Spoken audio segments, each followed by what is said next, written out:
All right, I'm going to formally close the agenda briefing meeting. That meeting is now adjourned. I will now gavel in and call that the meeting of the Wilmington City Council is now in order. At this time, I'd like to welcome and introduce Joe Michael James of the Wilmington Fire Department to please come forward to give our invocation, if everyone will remain standing afterwards for the Pledge of Allegiance. Is Joe Michael here?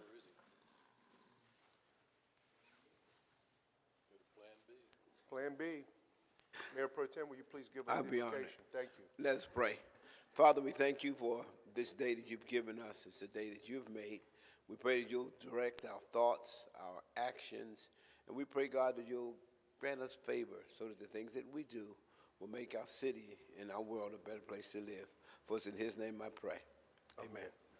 Pledge allegiance to the flag of the United States of America and to the republic for which it stands, one nation, under God, indivisible, with liberty and justice for all.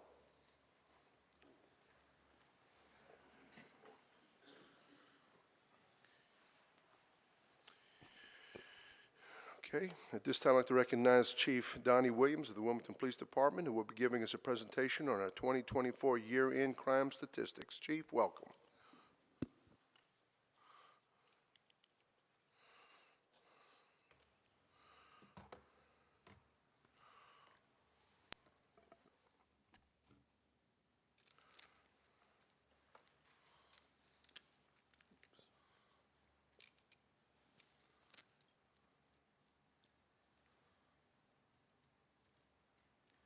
Good morning, Mr. Mayor, Mayor Pro Tem, members of council. I would like to start off by thanking all members of the Wilmington Police Department and our partner organizations for stepping up to the challenge. I would also like to thank all of our citizens. Our citizens are so important to us. I want to thank council, city staff, and the city manager. A huge thank you goes to Mr. Barry Coburn, who's in the audience. When we get to the questions portion of the presentation, Barry will join me. Barry has been following crime in this city for a long time, and he knows the ins and outs of this data, and he's the one that puts these presentations together each year. I would finally like to thank two women that have supported me these last years. My mom, Joanne Williams Kellum, and my wife, Victoria. Every late night or early AM phone call I've gotten relating to these crime stats, Victoria also gets those phone calls. Every personal engagement that's interrupted related to these crime stats, it's also an interruption for Victoria. And the worry and stress that I've taken on the past 5 years because of these crime stats, Victoria has taken on that stress. And I just want to say publicly, thank you to her, and I love you. Next slide. These numbers are preliminary and have minor changes after they go to the state and FBI. These numbers do not include New Hanover County-owned properties and schools, Novant New Hanover facilities, the ports, Wrightsville Beach satellite annexations, or UNCW properties in the city. These areas are covered by other law enforcement agencies and would be reported by them. These numbers highlight areas that improved and areas that need attention. We are comparing calendar years 2023 to 2024. Let's get into violent crime. Homicides decreased by 2 incidents. One of the 11 homicides is classified as a justifiable officer-involved shooting that happened earlier in the year. 2 of these homicides are traffic fatalities.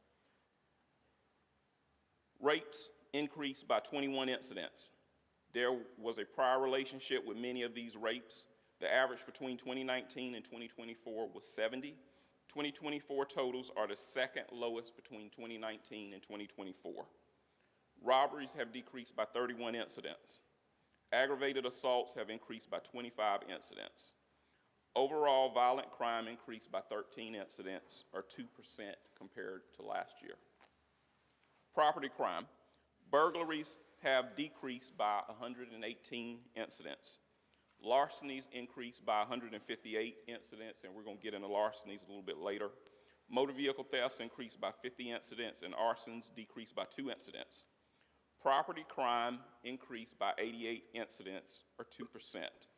Overall, Part 1 crime increased by 101 incidents, or 2%. We had a 2% increase overall. Next slide. Violent crime specifics. Next slide, please. In 2021, we created a gun crimes unit, and that unit resulted from a conversation with the mayor. We had just had a high-profile shooting, and the mayor called and wanted to know what could be done, and we pitched an idea, and thankfully, council and the manager at the time supported it, and this unit was created. The unit utilizes intelligence to focus on violent gun crime offenders. The unit also focuses in on gun crimes that would have fallen through the cracks and more than likely would not have been investigated prior to this unit being created. So prior to 2021, if there was a murder or a victim that was shot that was willing to cooperate, those were prosecuted, but a lot of the other ones were just falling through the cracks. They weren't getting the attention, and this unit focuses in on everything. And this unit has been instrumental in bringing forward several prosecutions and several high-profile cases that I know would have fallen through the cracks prior to 2021. From 2019 to 2024, gun crimes decreased by 37%. From 2020 to 2024, gun crimes decreased by 45%. And from 2023 to 2024, gun crimes decreased by 7%. And if you look at the totals, you can see we had 269 incidents in 2020, and then they started trending downwards. And ironically, it was right after that unit was created. Next slide. Guns recovered. In 2019, we recovered 293 guns. In 2020, we recovered 389 guns. In 2021, we recovered 458 guns. In 2022, we recovered 471 guns. In 2023, we recovered 524 guns, and in 2024, we recovered 567 guns. It appears that as gun recoveries go up, violent crime seems to trend down. Next slide.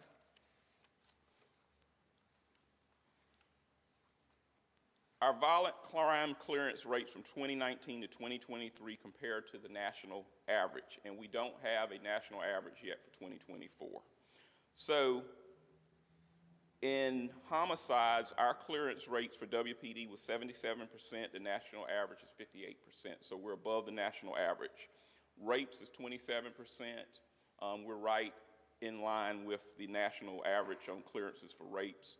Robberies, our clearance rate was 32%, the national average is 28%, we're a little above that, and with aggravated assaults, we fell short. The national average is 46%, and we're 41% there.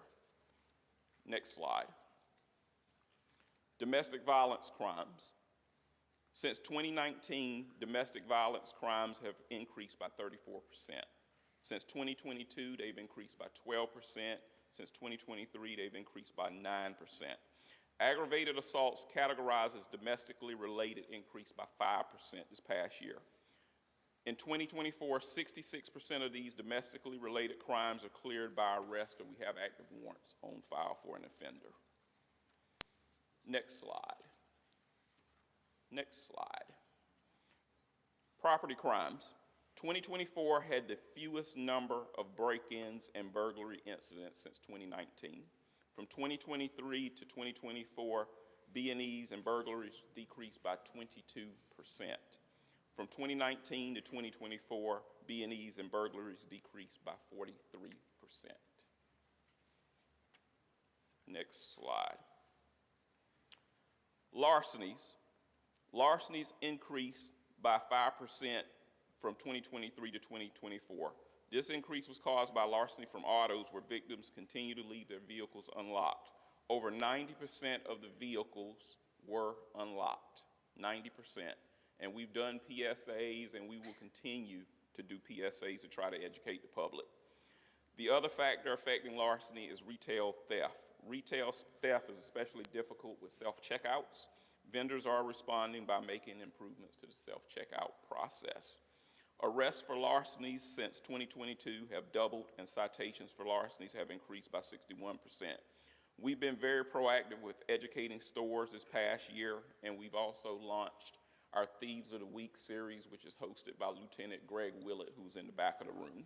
And we've gotten a lot of traction with that effort. Next slide. This slide shows our property crime clearance rates compared to the national average from 2019 to 2023. For burglaries, that national average was 14%. We're above that with our clearance rate at 22%. Larceny, we fell short of the national average. We're at 11%. The national average is 15%. Motor vehicle thefts, we're above the national average. And arsons, we are above the national average. Yes, sir. Yes, sir, Mr. Rambar. So just to be clear for me, as well as people listening, and this goes back to another slide you had on other clearance, our clearance rates. So when there's a burglary that's reported, the national average is only clearing 14% of those. Correct. In other words, finding the person that did it and bringing them to justice. We're clearing 22%. 22%. So that's, I mean, always strive to do the best we can, but it's amazing to me that 78% of these people that do that are not ever caught, brought to justice or anything. That's amazing. Okay. Yep. I just wanted to be clear if that was the way I was reading that. You are. You're reading it correct. Thank you. Everybody good? Chief, real quick, in the first slide when you were talking about homicides, so traffic fatality would be considered a homicide with this statistic? I think you made a comment. Yes, some traffic fatalities meet the requirements where it is a homicide, depending on what we charge. If we charge a murder offense or manslaughter offense, it is going to be categorized as a homicide. So would it be a drunk driving incident where somebody killed somebody else or ran into a tree, It killed could be themselves? a drunk driver. It could be a car chase. Say you're chasing someone that just committed a robbery, which is a felony, and they end up striking and killing somebody. So it just depends on the totality of the circumstances for that particular incident. Okay, thank you for the clarity. And I'm going to get into traffic fatalities at the very end. Okay, thank you. Next slide. We'll talk about downtown and the Central Business District. The Central Business District is the area between the Cape Fear Memorial Bridge, the Isabella Holmes Bridge, the river, and 3rd Street. Downtown basically covers those same boundaries, except it goes up to 5th Avenue. So there's a distinct difference between the CBD and the downtown district. Next slide. And the CBD stats are included in downtown. For the Central Business District in 2024, crimes decreased by 5 incidents. And for the downtown district, crimes increased by 5 incidents. And we still have a vibrant downtown. We did have some challenges there last year, but our gun crimes unit was very responsive, and they responded to those challenges, and we had help from several of the downtown merchants to help us bring those crimes to resolution. Next slide. Public housing is patrolled by a joint unit staffed with 6 Wilmington police officers and 3 New Hanover County deputies. They cover Creekwood, Dawson Lofts, Eastbrook, Glover Plaza, Hillcrest, Houston Moore, Gervais, New Brooklyn Homes, Rankin Terrace, Robert Taylor Sr., Solomon Towers, Vesta Village, and Woodbridge Apartments. Violent crime in housing increased by 5 incidents. It's such a small number, but the percentage is so big because you're dealing with a small number, which is 26%. Property crime increased by 16 incidents, or 53%, and Part 1 crime increased overall for public housing by 21 incidents, or 43%. Next slide.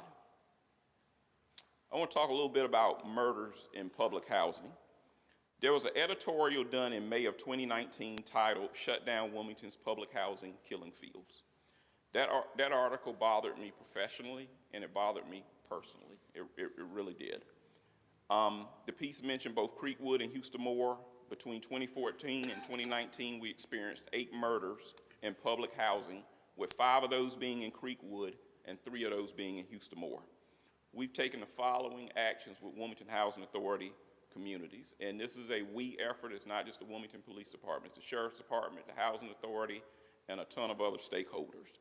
We work hand in hand with Tyrone Garrett and his staff on lease violations, and we appreciate him being so proactive and backing us on obvious lease violations. That's been a big key to this. That's been a huge key to this. We encouraged other resource providers to focus their attention on Wilmington Housing Authority communities. Members of our team continue to work with residents and develop relationships. In some cases, a few residents were interacting directly with me and at least one other senior staff officer, if not more. I have commanded and demanded that our officers dedicated to housing spend as much time as possible in Creekwood. And patrol officers not assigned to housing, they've been tasked with being in Creekwood too. And I spend my own personal time on and off duty. Well, it can't be on duty, but I spend my own personal time off duty riding through Creekwood to make sure that people are in place. And I've actually drugged my wife along with me several times to make sure that people are in Creekwood like I've told them to be out in Creekwood. We carried out a promise made during the construction of the training facility that cameras would be placed in Creekwood, and we did just that. I think we put 16 cameras in total in that development that we can monitor. One of our community engagement officers that is a former Creekwood resident took on the role of being a guardian and protector for the bus stops in the mornings out at Houston Moore and Creekwood. So, killing fields back in 2019. The last homicide we had in Creekwood was in 2020. The last homicide we had in Creekwood was in 2020. The last homicide in Houston Moore was in 2018, even though we almost had one this past year, but the last actual homicide in Houston Moore was, in fact, in 2018. For the rest of housing, we had one domestic violence related homicide in 2021, and we had a recent possible child abuse related homicide. That is it. Those are the only homicides we've had in public housing. We've had shootings in housing along with the rest of the city, but the loss of life from violence in housing has been greatly reduced. And I want to thank everyone that has worked hard these past years to make this happen. And again, the Wilmington Police Department is not going to take sole credit for this. This was a team effort including the Housing Authority residents, nonprofits, our faith community, various stakeholders, and I am so excited to see those new clinics, the one adjacent to Houston Moore and the one that's completing construction near Creekwood. We are really investing in those communities. So I have given you a lot of quantitative data. I want to give you some qualitative data from the residents of Creekwood. I want you to hear from them firsthand what they think about what's going on out there.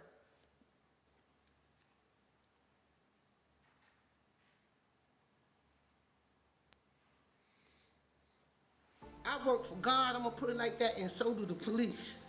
Cause I have walks out here to help the seniors, and it feels good to have the police out here when I go take water or whatever I need to the seniors. And I can see the police sitting back there. Or when I come out at night and the police driving through. Without the police out here, I'm not going to take care of my neighbors or my seniors, because I didn't feel comfortable with them not being here. If a crime go down, the police is all around. They come, oh honey, they coming fast, believe that. And I love that, because y'all not too far, and y'all handle it. It's really safer for the kids to come out, you know, with the bus stops and things like that. So it's really been a big help, and I appreciate them. Our last big shooting that we had, my home was hit with a stray bullet, my car was hit with a stray bullet, and to have the presence in the community as quick and responsive as they were made it a lot more, or a lot less scary, if that makes any sense. Because the bullet that went through my kitchen window didn't go all the way through my kitchen. And I had my granddaughter in the house at the time, and she was 3. The officers that are present are officers that care. They get out and they interact with the residents, they interact with our kids. So our kids look for them and take comfort in knowing that when they get off the school bus or when they get on the school bus in the morning, that there is a police presence in the community. It's kind of like a sense of relief, because it's like, okay, I can be in the house and feel comfortable. I can walk outside, I can feel comfortable. When they're not here, it tends to get a little rowdy. The most horrifying thing was, because I work in a community center, to hear gunshots and know the kids are getting off the bus. So I had a client in my office, so I had to make the decision whether am I running for my child or am I staying here at work. So, and that has been several times. So since the police presence has been here, it hasn't been no shooting. Even down to the kids fighting at the school bus, all that kind of behavior has stopped. It cut back on all the fighting and all this and that, all the craziness. There's been times where things have happened in the neighborhood and I haven't been able to sleep in my own bedroom for months at a time, just scared, knowing I need to be by the door in case something happens, I know. But now that the officers have been out here, a lot less has been happening. I think police presence is necessary round the clock, just to go through the neighborhood, yes. We need them out here 24/7 for the children's sake. Because if you having shooting and carrying on in, the children be out there playing in the daytime. And I really enjoy for the officers to stay. Thank you for just keeping us safe and like making sure nobody like gets hurt or anything.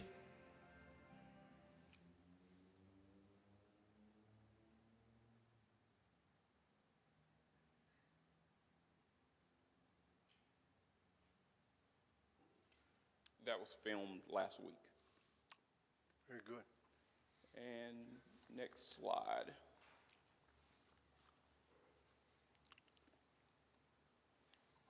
Unfortunately, there were 16 traffic fatalities this past year. 6 of these fatalities involved pedestrians, and going back from memory, I think 5 of them were during low light conditions. And 2 of these cases were classified as homicides. Two were homicides. Next slide. At this time, I will ask Barry to join me at the podium because he can really dig down into some of the questions you may have.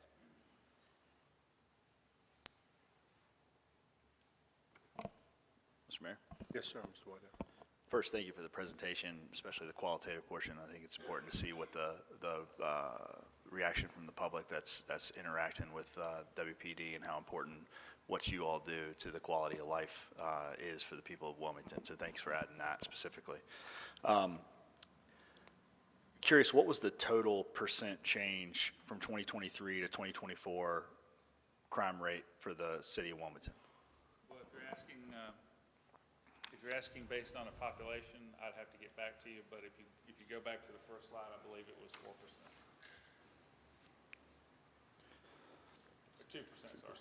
So 2% total increase. From 2023 to 2024, that's correct, sir. Okay. Do we know how we stack up this year with other municipalities in the state? We won't know that probably until October when all of the numbers are released statewide by the SBI, who Okay. will release them first, and then the FBI will release those too. They always are 9-10 months behind because of the correlation factor. This 2% increase, while increase is never good, is a good trend. Last year, we had the highest percent increase, according to the SBI statistics, of any municipality that was listed in the state at 21%. The next highest was Charlotte-Mecklenburg at 13%, and then Cary at 15%, but all the rest, other than Greenville, had 14%. All the rest were going down. So I'm glad to see we only increased 2%, and may have a couple other questions. I hadn't received this report prior to just seeing it now, but I may have some other questions that I want to follow up with.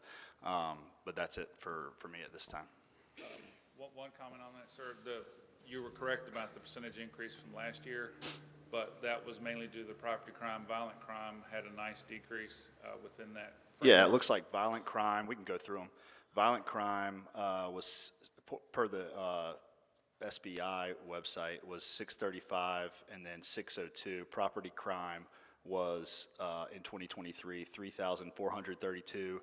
And then in 2022 to 2023 was 4,325, so a pretty major increase there.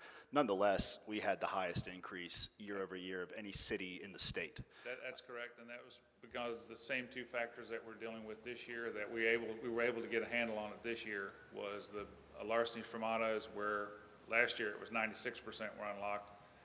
This year, we improved that to 90%. So the PSAs are having a gradual impact. And again, the retail theft is going to be our biggest challenge. Yeah, so if we may jump over to that, just so I can level set here. The larceny in 2023 was 3,419, and then in 2022 was 2,692. Where did we land in 2024 from a larceny standpoint? We're going to be roughly around 3,500, depending on what the SBI gets done with those. So we went back to kind of that 2022 number. Yeah, we actually got a handle on that. The biggest problem we had last year was the retail theft and the self-checkout, which was a structural change to how commerce was done. There was so much go to the register, pretend to pay for it, and run out the door. Working with our retailers, we were able to talk with them, and they've made some major changes. I don't know if you've ever been to Costco recently. They've really stepped up. Target has stepped up with an investment in cameras and in how that process is organized.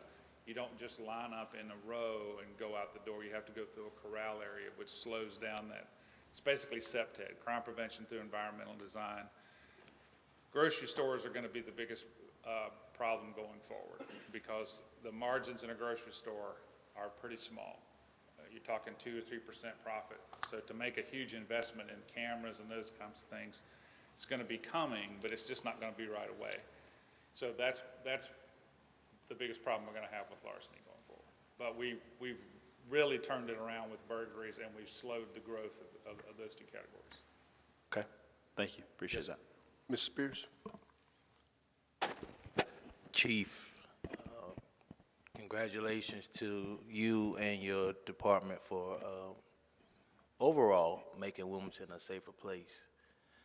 I'm going to piggyback off of what Councilman Waddell, the question that he asked and those statistics, because I saw that email in the late part of last year, and I think it's the interpretation of the sender. I believe it was a female citizen who sent it to us and stated that we were either the most ranked #1 in crime in North Carolina or #2. And so I went to the SBI website myself, and I don't have it in front of me, but I started looking at the numbers, so you can definitely differentiate between where the dangers are, where the increases, where the decreases are, and where the concern is for the citizens. So I think you've done a great job as it relates to crime. And let me just ask you this, for the both of you, you and Barry, do you feel like Wilmington is a safer place compared to what it was or what period of time? Yes, my first year as chief, I think we had over 20 homicides that first year.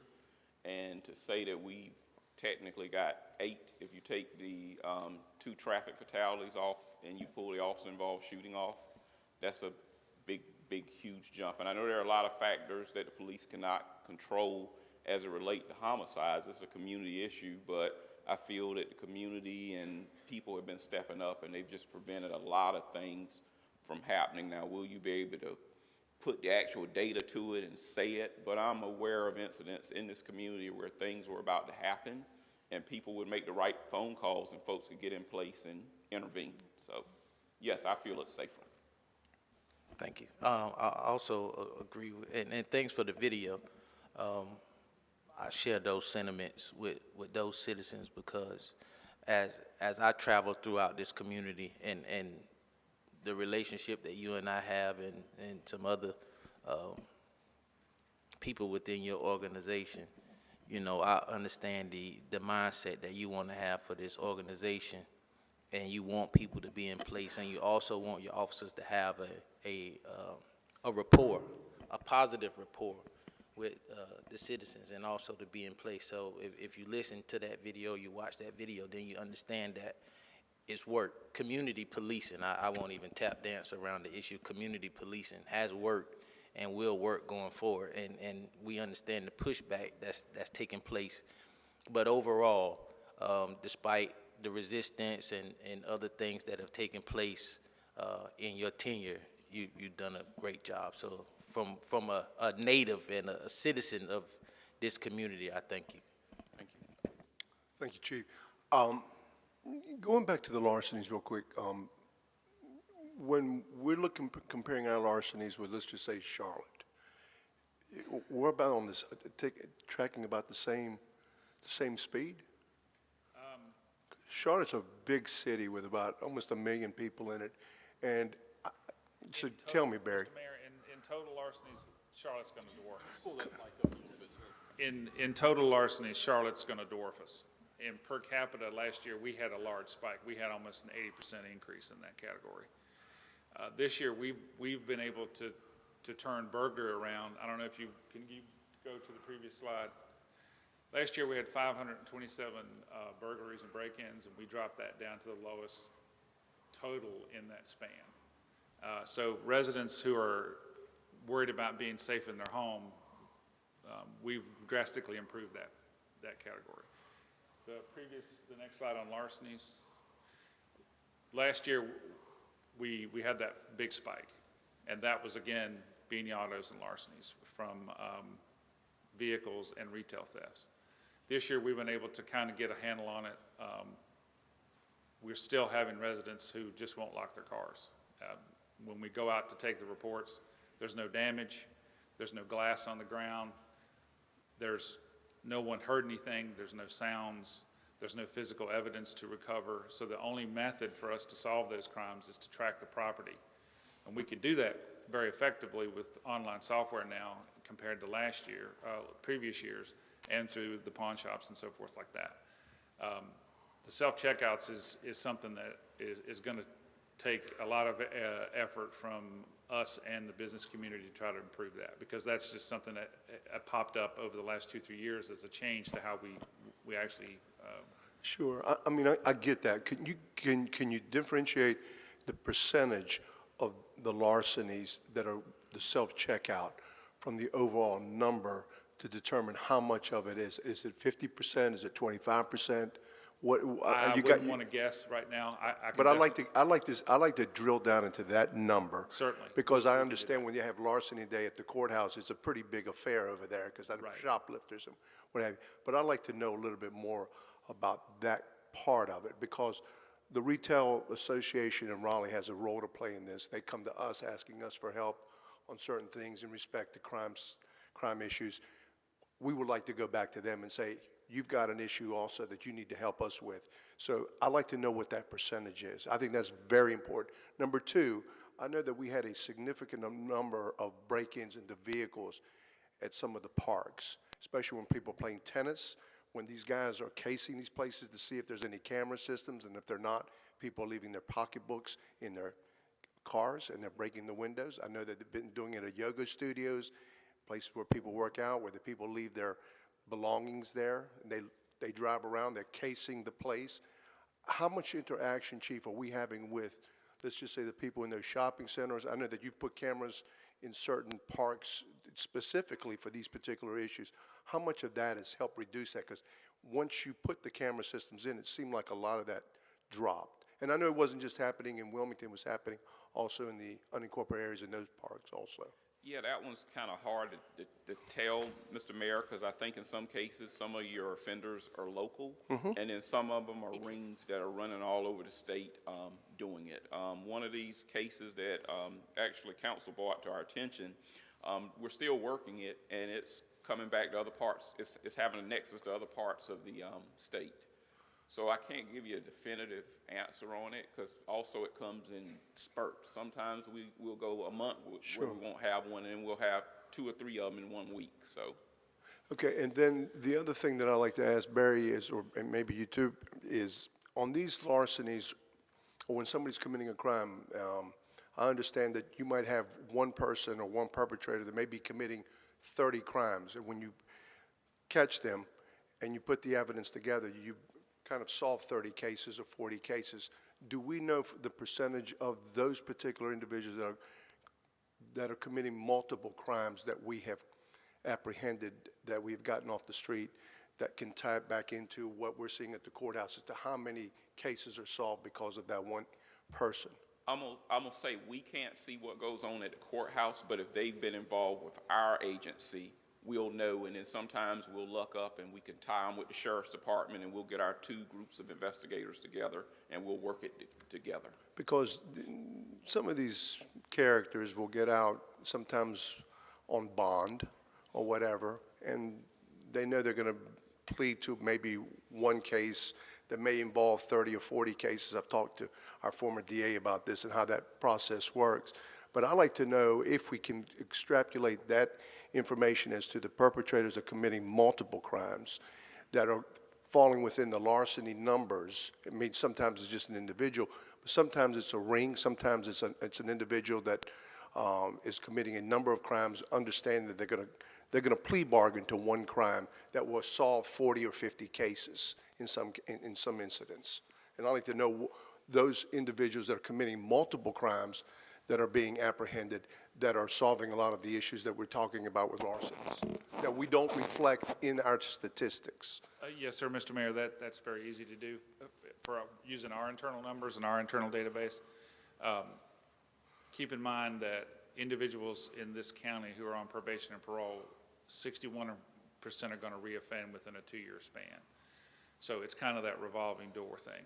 They're not going to get a lot of time and a lot of jail time related to that. But to get back to your retail theft, that's a great idea, because what we could do is maybe get together and maybe set up some funding for some of the stores and retail businesses that can't afford to invest in the camera systems and those types of things that don't have them. Maybe there's something we can do that along those lines. I'd be happy to do that. Well, that's very easy to do. I would love for you folks, from your intelligence and everything you folks pull together, and some of the things that you recommend to stores and store owners and companies to do. Now, whether they do it or not is another thing, but you have an association in Raleigh that, you know, vies for these people, that advocates for businesses of that nature, grocery store chains, Walmarts, whatever the case may be. But the North Carolina Retail Merchants Association is a big association, has a lot of power in Raleigh, and could affect a lot of public policy, and can work with us on some of these larceny issues that try to knock those numbers down. Because I'd also like to know on the statistics, is there a difference between the times of the year? Do we see a spike in the tourism season? Do we see a drop? That also would give me an indication as to what we're seeing in regards to the seasonal aspect of larcenies, or is it pretty much across the board, this is what we get every month? We do get spikes. We do get seasonal spikes, and we get them around major events within the city. The festivals and those types of things, when there's more people here, obviously there's a little more opportunity. Those types of things, there's more traffic going into a store. The more traffic that goes into a store, the more opportunity a thief has to kind of blend in and kind of move within the shadows of the store and become effective. So it does, it models human behavior in the peak times that we have festivals here and those types of things. But I'll be happy to work on everything you need here, Mr. Mayor. I'll try to get it back to you within a week if I... That'd be fine. Thank you, Barry. We can go from there. But anything you need, you have my number. Anybody has any questions, you're welcome to give me a call or an email. Thank you. And Chief, just to reiterate, I appreciate your public service to this community over many years. I know you're a lifelong resident, grew up here, and you come up and did a great job for our community. And I just want to say personally thank you. But I also want to say this. When we had that incident, and I called you, and I says, what can we do? You didn't give me the runaround. You didn't give me this pie in the sky, what can we do? You specifically knew what we needed to do, and you specifically said what we needed to purchase to make the difference. And what you have shown me, it paid dividends. And I just want to say thank you. You didn't BS me. You just went right to the number, what we needed to do, how much it was going to cost. You got with the city manager. We got with the sheriff. And hocus pocus, everything came to light, and it was phenomenal. And I just want to say thank you. That's the kind of public service that we need, is give me the solution to the problem. Thank you. Thank you. Mr. Barnett. Cool, thank you. And I was going to say basically what he said, but we do thank you for your service. My question is, you mentioned the number of guns recovered. I guess my question is kind of a major one. Are there any major trends or things that keep you up at night that we need to be made aware of? Like, for example, I know we talked about guns and people leaving guns in cars, or they're stealing guns from houses. And I remember one time at my church at Warner, we did a buyback, you know, where people could turn in their guns and stuff. But I was of the understanding that most of those guns that we were getting back were like guns that may not have been used in a crime, or help me on that. The biggest thing, and I'm gonna sound like a broken record to some, is juveniles and guns. These guns are getting in the hands of kids, and we're talking 12, 13, 14, and in some cases, when we are arresting them with these guns, we're basically giving them right back to the parent or whoever is responsible for them, and they're turning around doing the same thing again, and it's because being in possession of a gun, they haven't done anything violent at that point. And to me, any adolescent or teenager that's in possession of a gun is a recipe for disaster. Mm-hmm. And in some cases, these guns are stolen, and that really, really just keeps me up at night, these kids and these guns. We had a case at one of our very highly populated shopping centers where we recovered a gun off a 15-year-old. The kid hadn't done anything with the gun, and if memory serves me correct, the reason for having the gun was for protection, but it's just troubling the amount of guns that are out there, and they're just getting into the hands of young people. And raise the age has, to me, made it more complicated because a 16 or 17-year-old can be considered an adult for a traffic offense, but it has to be a Class A through, I think, E felony for them to be considered an adult, and it's just mind-boggling, these guns and these teenagers. Wow. Okay. Mr. Ravenbar? Thank you. Years ago, when the drug trade was in the streets and it was running rampant, they came up with the drug-free zones, and they were near the schools. And if you were caught doing something, I can't remember the exacts, like 1,000 feet or whatever from a school, the penalties were greater or harsher, I believe. Is there something that can be done that could mirror that with regard to public housing? Because the videos that you showed apparently, and the policeman there on the corner, looks like public housing. And if it weren't for the people in there plying their trade, the end result would be much less. So is it like a turnstile? They're in there wreaking havoc and nothing's, some get caught, some don't, but is there a way that the penalties could be harsher if they're caught doing something within a public housing project? I think that would be a question for the General Assembly and would require them. Yes, public housing can be a challenge, and Creekwood is especially challenging because what makes Creekwood challenging is you have sidewalks that go through it that are public right-of-way. So you can stand on the sidewalk and you're not trespassing in Creekwood. Well, you weren't trespassing at 10th and Castle either. Yep. Sidewalks in front of Williston High School, Williston Middle School. I don't see the difference, but like you said, it's probably a General Assembly question. Thank you. Mr. Spears? Yeah. Chief, based on what you said about the juveniles and the guns, for years and years and years, you and I have had this conversation, and I used to have this conversation with the former DA about targeting where these guns are coming from. Yeah, a percentage of these guns are stolen, but there are an astronomical number of juveniles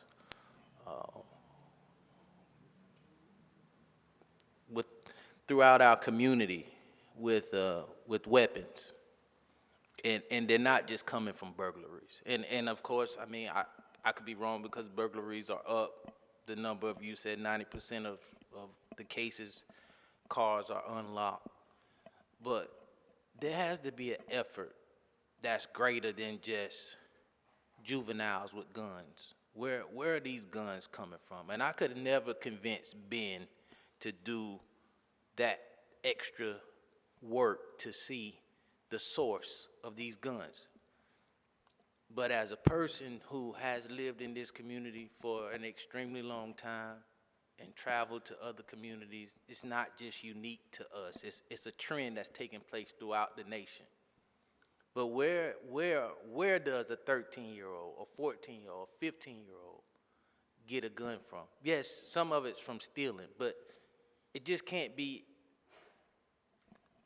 And I don't even want to ask the question of how many of the burglaries are gun related, where someone has said, "Oh, I've lost my gun," because there's a part of the gun drug trade where there are guns being traded for drugs, and the person who's trading their guns for the drugs reports the gun to be stolen.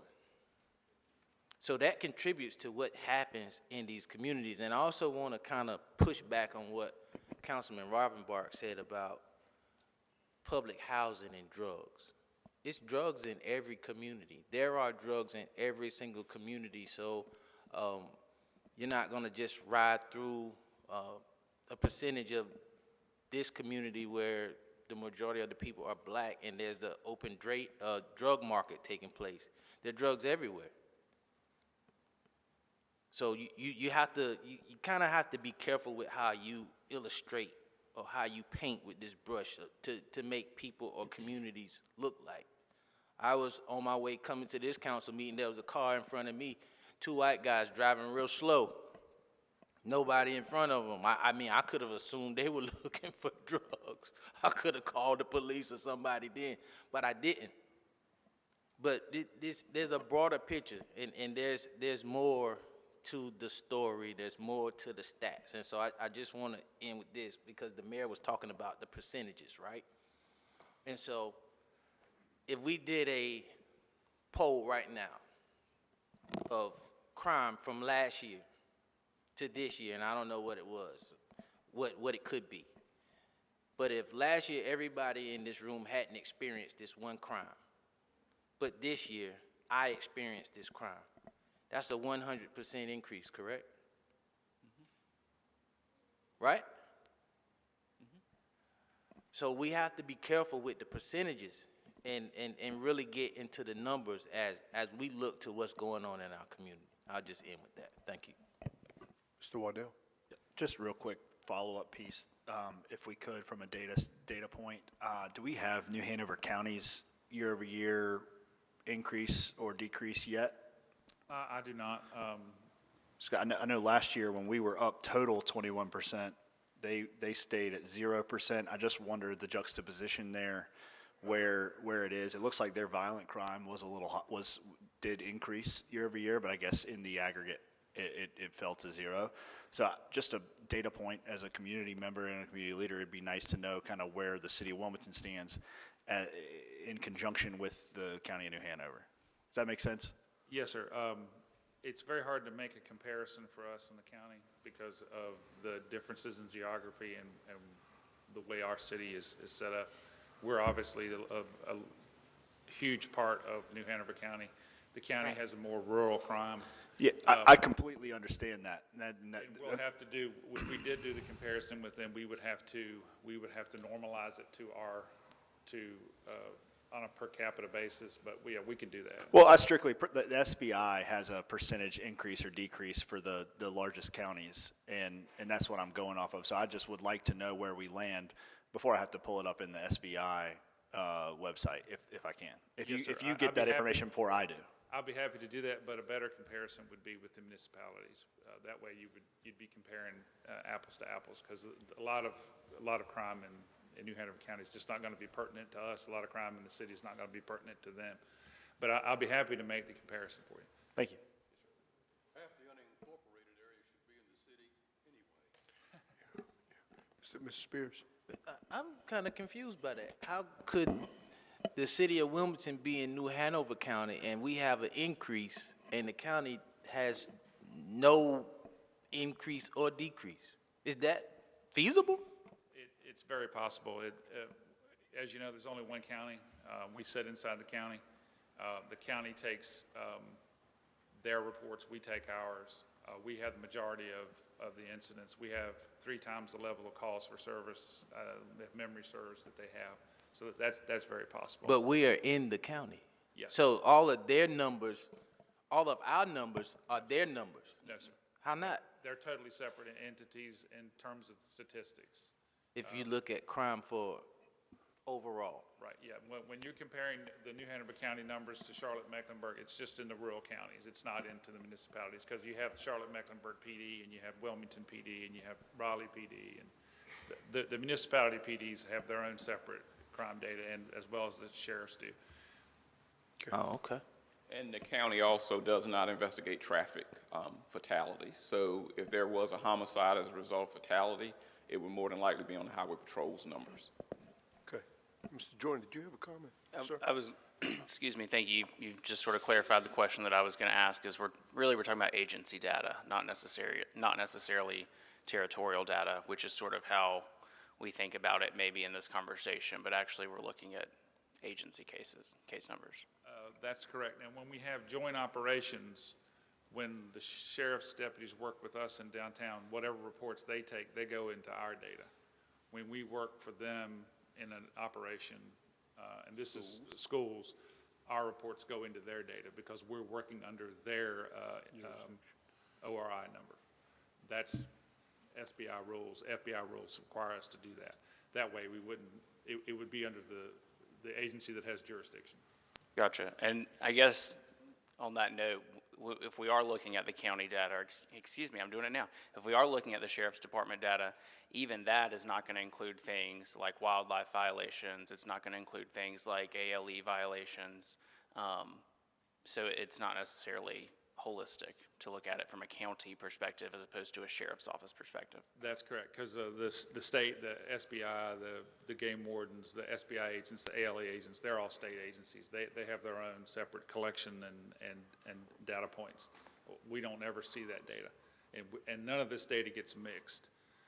Even at the FBI level, they do not mix the data. They'll put out numbers for the county, and they'll put out numbers for municipalities for that very reason. Sure. Okay. Okay. Thank you very much. Thank you. Thank you. Next presentation is Mr. James Sargent, who is PB Mears' presentation of the city's annual comprehensive financial report. Mr. Mayor, we have Robbie Bittner with us, our old friend from PB Mayors. Evidently, Mr. Sargent's been replaced by Mr. Bittner, so. Oh, so, okay. Well, with the move, Mr. Sargent had an appointment this morning, so he couldn't make it. So happy to be here. Hopefully this presentation will be short and sweet today. We won't go page by page through the audit report, but on behalf of myself and PB Mayors, I'd like to say thank you for allowing us to continue to serve the city of Wilmington. We really do appreciate it. I also want to say a special thank you to the Finance Department and getting us all the information that we need to prepare the audit reports, not only for your financial statements, but for your compliance. I know Jennifer is not here, so I do want to say a special thanks to her for all the many years that she's helped us out. And also welcome Martha to the fun, so, as she came in at the very end. So, as you're very well aware, us as auditors, our job is to provide you an opinion on your financial statements as to whether or not they are fairly presented in accordance with generally accepted accounting principles, or GAAP. We can issue 4 types of opinions. The highest level of assurance we can provide is that unmodified or clean opinion, which the city did receive this year. One item I do want to point out in the financial statements, or excuse me, in the audit report this year, is that with the implementation of GASB statement number 100, it did result in a restatement of the fund balance from the fiscal year end June 30th, 2023, and that is for what we call a change within the reporting entity. As funds move from what we consider major funds to non-major funds, the GASB statement 100 now requires that to be a restatement item. This did not modify our opinion, but it is something you just need to be aware of. But also, I would get used to it as funds move in and out on a fairly regular basis, as they have in the past. This is something that you are likely to see year in and year out, and maybe not every year, but anytime those funds do move from the qualification of a major fund down to a major fund, or from a major fund to a non-major fund. Any questions there? All right, moving on quickly. In addition to our opinion, in accordance with government auditing standards, or the Yellow Book, we also issue our report on your compliance with laws, regulations, grants, contracts, as well as report any significant deficiencies or material weaknesses in internal control that we identified during the course of our audit. Happy to say that we did not have any instances of non-compliance that were reportable, as well as we did not have any significant deficiencies or material weaknesses in internal control to report.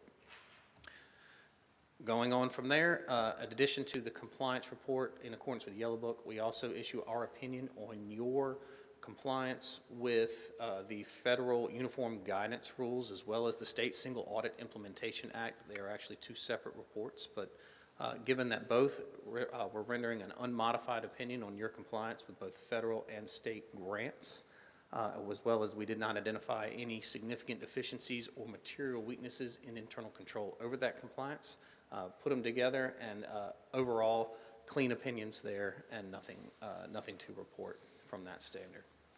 So overall, those are the four major reports that we have.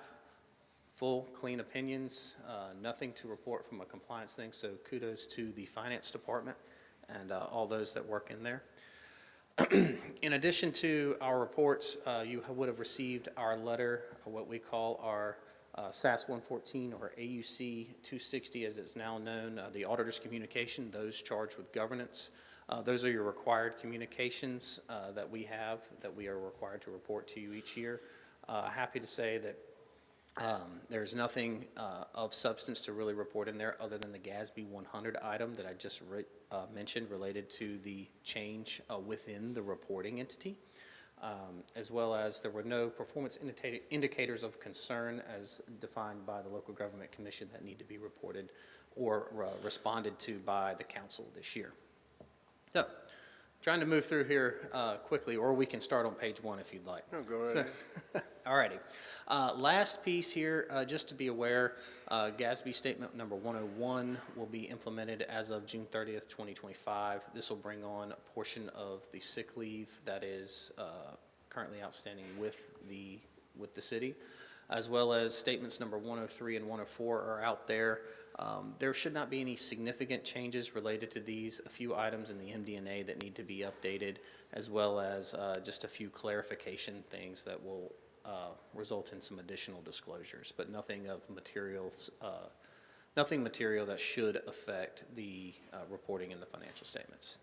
Last piece I'll add as it moves forward this next year, the Local Government Commission has changed the reporting deadline for local governments. Traditionally, it has been October 31st with an automatic extension to November 30th to be reported and provided to the LGC by December 1st. This coming year, there will be no automatic extension, but the new reporting date is December 31st this year. I'm going to say that if we continue, or would like to continue and move forward with the audit next year, we will not be waiting till December 31st to issue an audit report. But just to be aware that that is something that has changed from the local government rules this year. One other item that to update moving forward, the uniform guidance did have an update to those rules as it relates to the federal grants, upping the requirement from $750,000 to $1 million for major programs, as well as the requirement for audit. And the state has not yet taken that up, but is very likely to mirror those numbers, whereas the state currently sits as $500,000 for those state programs. It is likely to move to either $750,000 or $1 million in mirroring those federal changes.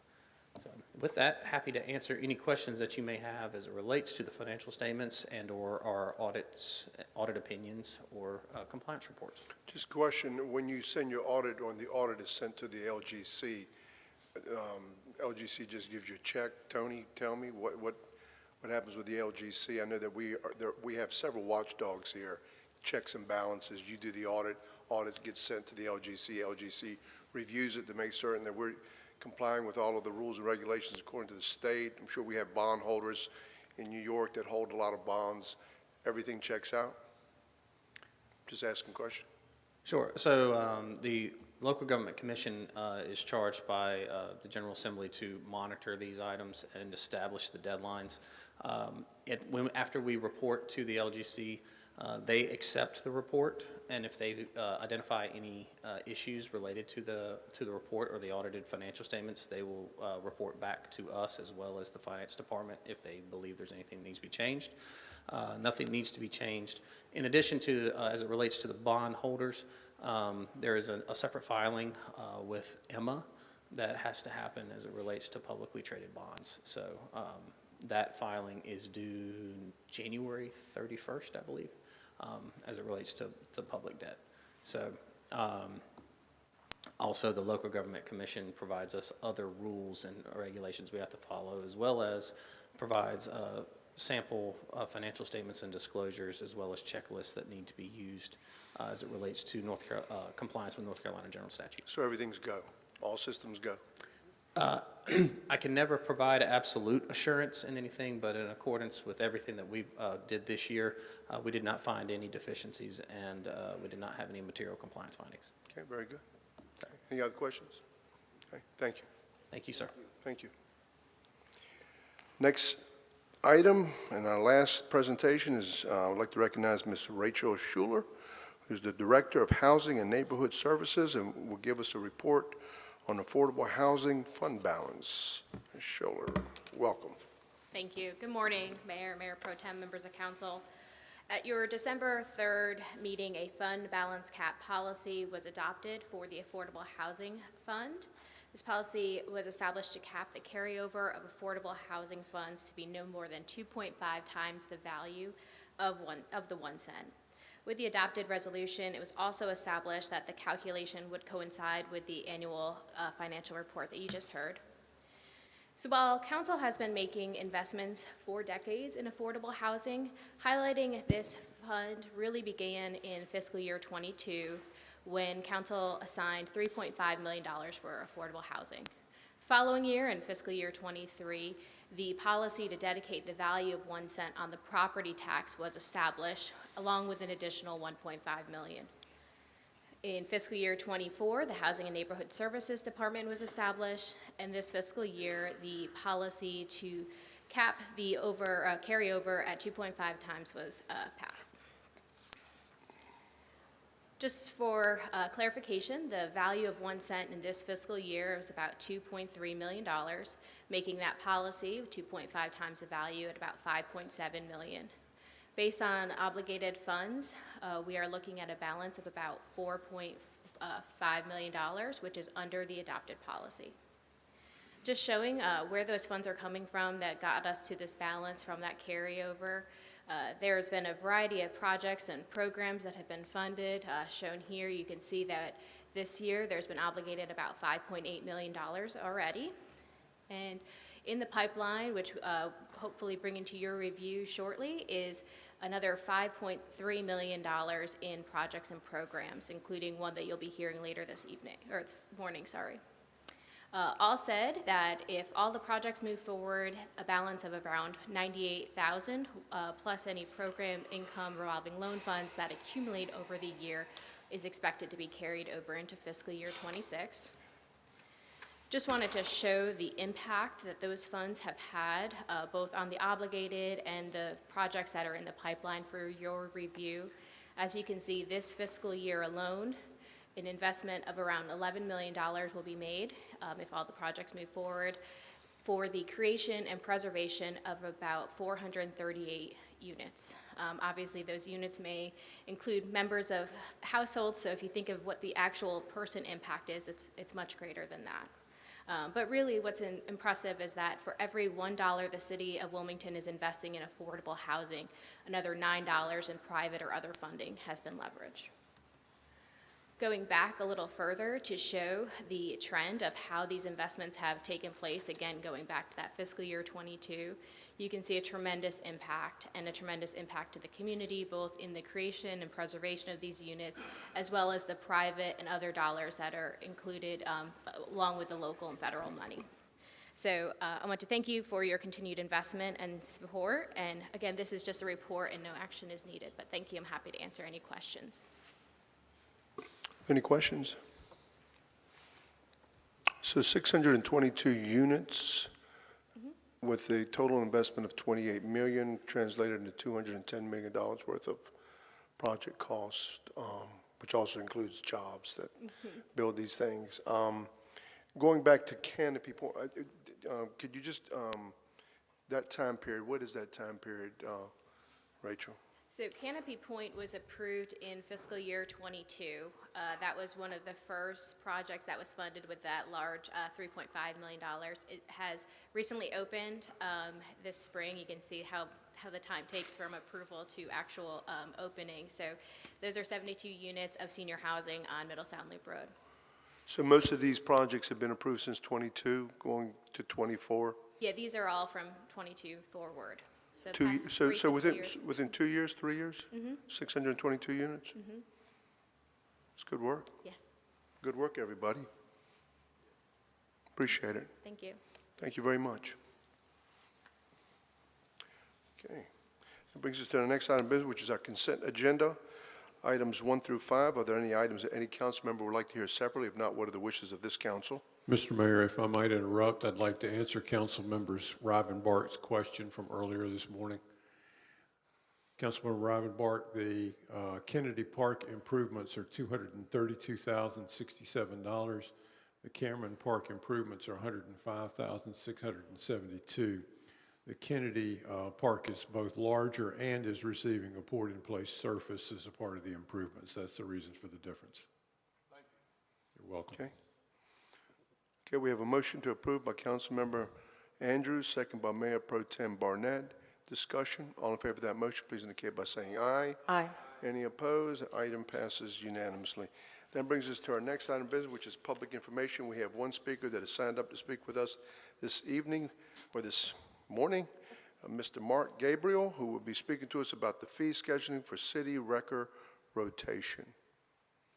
Is Mr. Gabriel here in the audience? If you'll please come forward. 5 minutes. Thank you, sir. Good morning, Mayor and council members. Good morning. Floor is yours, guys. Good morning, Mr. Mayor, council. My name is Thomas Toby. I own Thomas Towing, and I'm here with Mr. Gabriel to go over the wrecker regulations and pricing. Okay. Go ahead. We have started on this project approximately a year ago, trying to get pricing and rules and regulations more in line with some of the other law enforcement agencies that we all work with. It would kind of help streamline things for us in having more of a consistent set of rules to play by, rather than one set of rules for this law enforcement agency, one set of rules for another law enforcement agency. So what we would like for you to consider, and I think you've all been given a packet, is adopting more of a rules and regulation structure that is similar to the North Carolina State Highway Patrol rules and regulations that we all have to abide by. It makes it easier for us in making sure that we have everything that we need. There's an actual list of equipment that's supposed to be on every truck that's on the rotation.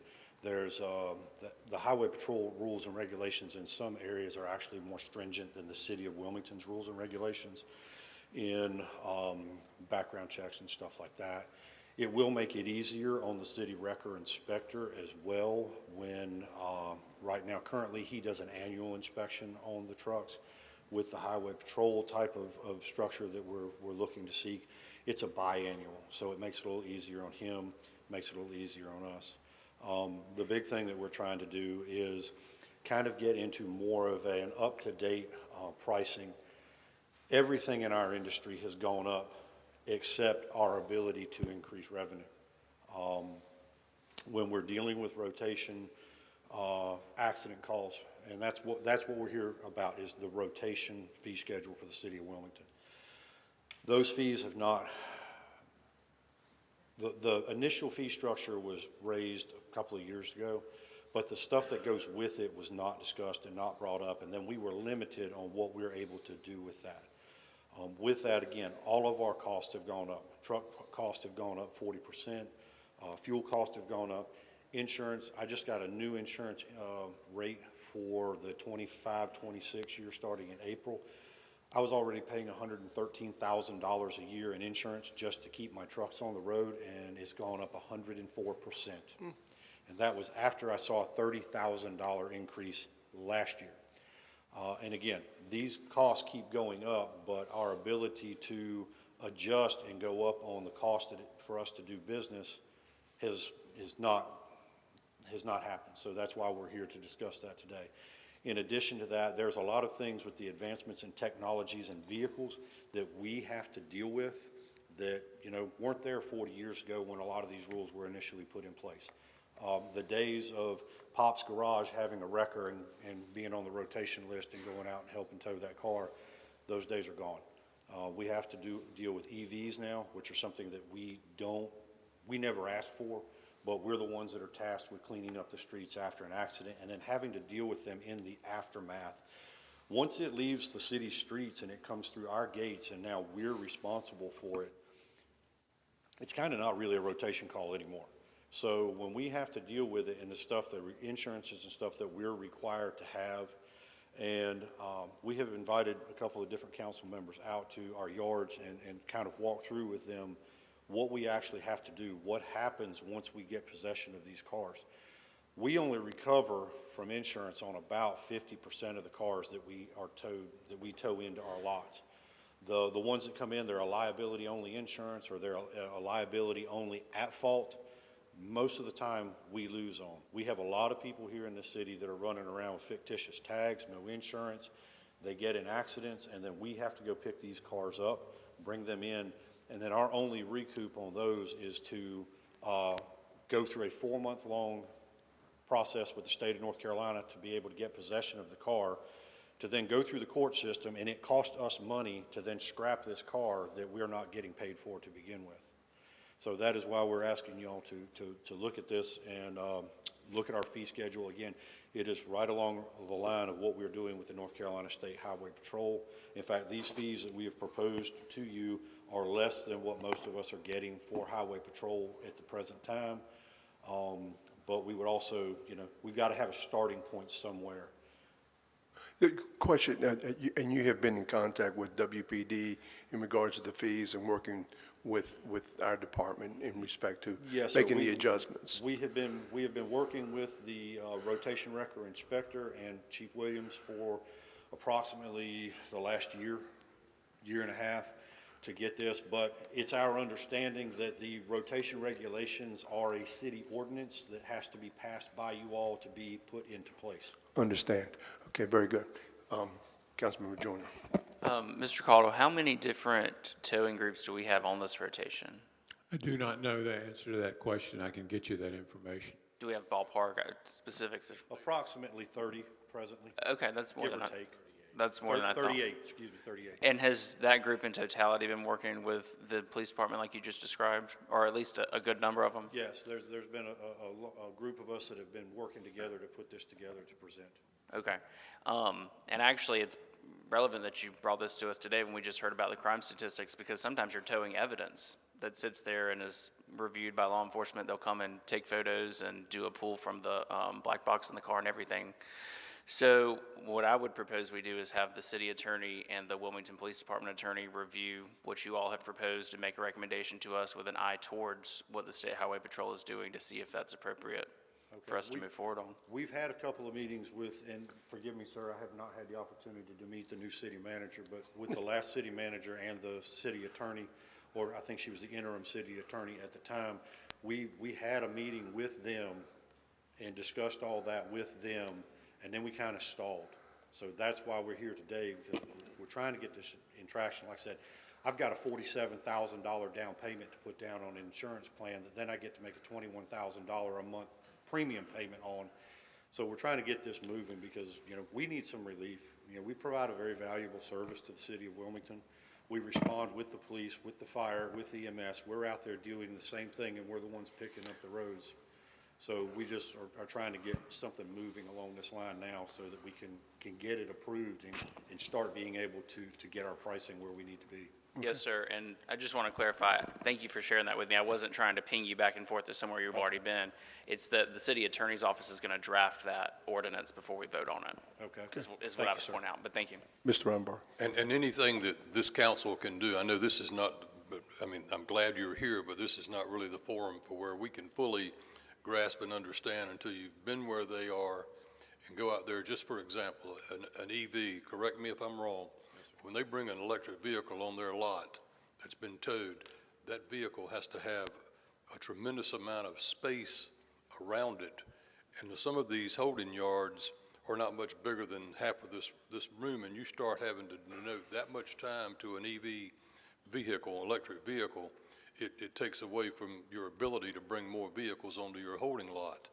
It's patently unfair. Nobody wants to deal at a time when you've had a wreck and they come up to you, who do you want to call? It's a time when all you're thinking about is you've had a wreck. You're really not thinking as straight as you would be on a normal day. And these guys come along, perform that service, and we take it for granted. I know I do. And I think the public at large and maybe the municipalities take for granted what they do. They're just like any other business out there performing a service. They need to be paid a fair rate, and they've got rules and regulations holding them back. It's not free market, and I'm a free market person. So we need to not kick this can down the road any further. We need to address this and address it post haste. Thank you. Mr. Waddell. Yeah, appreciate y'all coming and putting this together. I know we worked together in 2023 and hopefully can move this ball downfield a little further. I'm in agreement with Councilmember Joyner and Councilmember Rivenbark. I would add on to Councilmember Joyner's proposal to say that maybe by our next budget workshop, let's go ahead and in conjunction with this group. I know Mr. Moten's been working on this fairly diligently. Let's go ahead and have that proposal, if possible, in the budget work session, because it will be, a rate change that we can then, we could decide to implement it there at the budget workshop, if that will be enough time for you guys to pull that together. It will be. Thank you. We have. That's in February. Yeah, okay, we have everything put together, happy to sit down. And I want to reiterate that what we're looking at, this is at no cost to the city. Okay, this doesn't cost the city of Wilmington anything in this rate structure or anything. Again, we've had a couple of council members that have come out and visited yards, kind of get a better understanding of what we do. Happy to host anybody else that would like to look at it or talk about it, to kind of give you a deeper understanding of exactly what happens when an accident occurs and what we deal with. And everybody knows when there's an accident, they call 911, police, fire, and EMS show up. Police call us, and then most people don't know what happens after that. We have to spend a lot of time educating people on that. But again, just when we're talking about financial stuff, I want you to understand that this is not at any cost to the city of Wilmington that we're proposing. Thank you, sir. Good. Appreciate it. Any further questions? Thank you. That concludes public information. Public hearings have been reset, PH1, PH2, which I've gone over. Do I have to make any kind of formal vote on that, Madam Attorney? Meredith? Do I need to take a formal vote or something on PH1, PH2, since we're resetting those dates for the special use permit? They are on the calendar now, and so if you would, in the open, take a vote to set them to a date certain. And so since they're already on the calendar, and Madam Clerk, for PH1, what was the date that we were using for that one?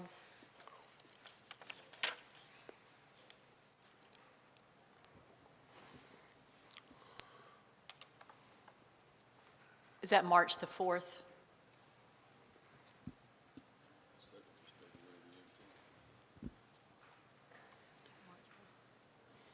I think Ms. Painter's going to let us know. Yes, March the 4th for that one and February 4th for the other one. Is that correct, Ms. Painter?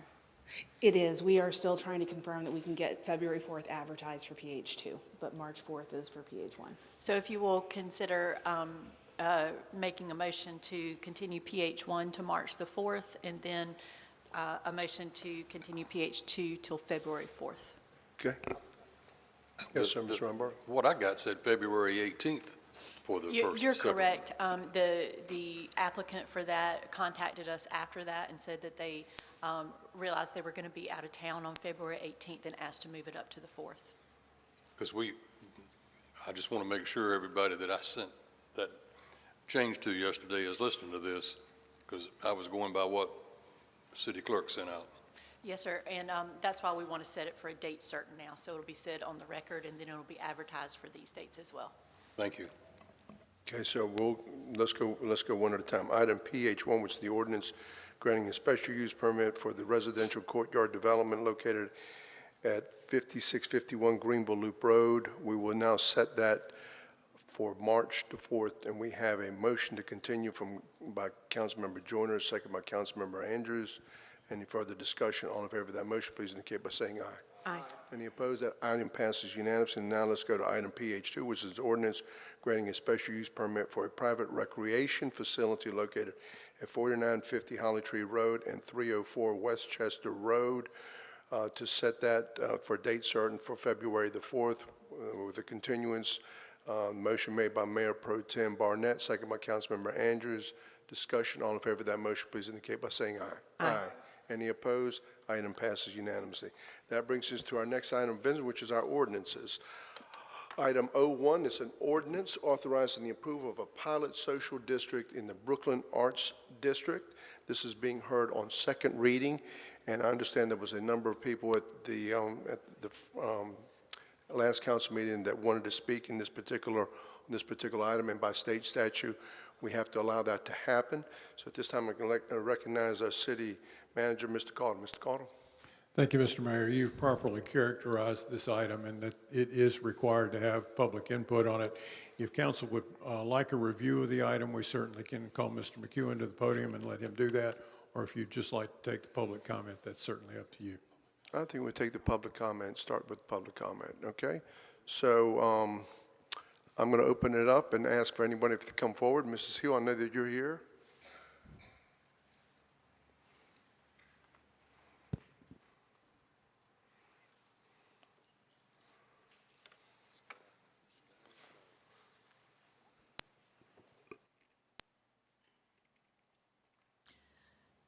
Good evening, Mayor, Mayor Pro Tem, council members, and city staff. My name is Diana Hill. I live at 2210 Klein Road, and I've lived in Wilmington for 31 years.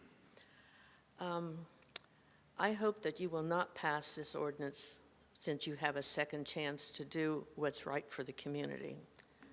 A few years ago, I attended a New Hanover County meeting where the ABC representatives were explaining how ABC stores are one more hurdle to curb underage drinking.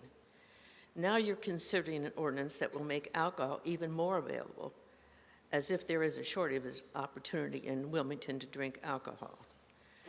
Let me just remind you, I know you've I sent an email to all of you, that New Hanover County receives over $9 million in receipts from sales tax for alcohol in this county. New Hanover County ranked third in the state, only behind, since you are all interested in other counties, Mecklenburg County has 1,833,000 plus people. Wake County has 1,209,000 plus people. New Hanover County has 241,000 people, 920 people. We are the third largest consumer of alcohol out of the 100 counties in this state. I think we're probably drinking as fast as we can right now. We're 11th in population, but third in consumption. So when you think about how big this county is, which is the second largest, a lot of statistics here, but that we're the second largest county out of 100, and we're third in drinking. I haven't put, do you have a problem with that, Kevin Spears? Yeah, we're not the second largest county. Second smallest. Okay, thank you. Thank you so much. You're welcome. I'm here for you. I appreciate that, and I've got your back too, so here we go. So we're 11th in population, but third in consumption of alcohol. I saw something online just the other day, I think Joanna Stills said something, and she was talking about this issue, and she said she was for this, and she said, think New Orleans. Well, that just makes my little bit of hair I have curl to think that we're going to be like New Orleans. There are so many things wrong with this. First of all, the pilot program is going to be in one of the coldest months of the year. 3 weeks, 5 hours a day, a Saturday, 15 hours, with no oversight by anybody in authority except for the proponents of the social district in the first place. What they would do if they saw somebody come out of a bar and a 25-year-old give a 18-year-old some drink out of their red cup, I have no idea what authority they have to stop that. Where are these cups going to be disposed of? They're going to be plastic cups. And are we going to be seeing plastic cups all up and down North 4th Street? I went by North 4th Street the other day, and there are very few bars, or restaurants even, that have their own parking. So any additional patrons that come into the Brooklyn Art District are going to have to park within the neighborhoods on the side streets. I know I've been to the Brooklyn Arts Center where I had to park 2 blocks away in a neighborhood. So these people will be able to get a cup at one place, drink 1 or 2 glasses of, or servings of wine or whiskey, serving of whiskey, have to throw away that disposable cup before they go to the next place. The next place will not know if this is their 3rd red cup or their 1st red cup. So there'll be no control over how much these people have had to drink. Normally, a bartender can be held accountable if somebody drinks too much in their facility. But who's going to hold the 3rd or 4th bartender accountable? This is not a good pilot program. I know Councilman Joyner was pleased that our short-staffed police won't have to monitor this. But if this happens, the police will be monitoring this. So we're still going to be short-staffed police unless something really great happens. So social districts will require more police. And most of the people that drink downtown or drink in the Brooklyn Art District don't live in the Brooklyn Art District. They live someplace else. So these drinkers and drivers will be parking their car in our neighborhoods and then getting in their car and driving to our neighborhoods after they've had as many red cups, because it seems there's no limit to how many red cups you can buy. There's absolutely no control over this. I can't believe that you think that this is a good thing for Wilmington. We are not in the same position of other cities in this state. We have a viable, dynamic downtown. We don't have to allow open carry to increase participation in our city. You can't go downtown on a Saturday, any night, and not see people all up and down. And I'm including the Brooklyn Art District too. I talked to a friend of mine who lives a block off of Castle Street the other day, and she said, thank God this isn't happening on Castle Street. But how are you going to stop that? We have a Castle Street district, a downtown business district, who was originally people, the DBA were the original people that wanted this. We have a soda pop district. We have a cargo district. How are you going to decide which one of these groups, or are you going to let everybody all over town be able to open carry? I think you should really reconsider this. This is not, you've had time, you've had 2 weeks to think about it. Please do not pass this ordinance and do not let this happen to our few people that live in this county. Thank you for your time. Next.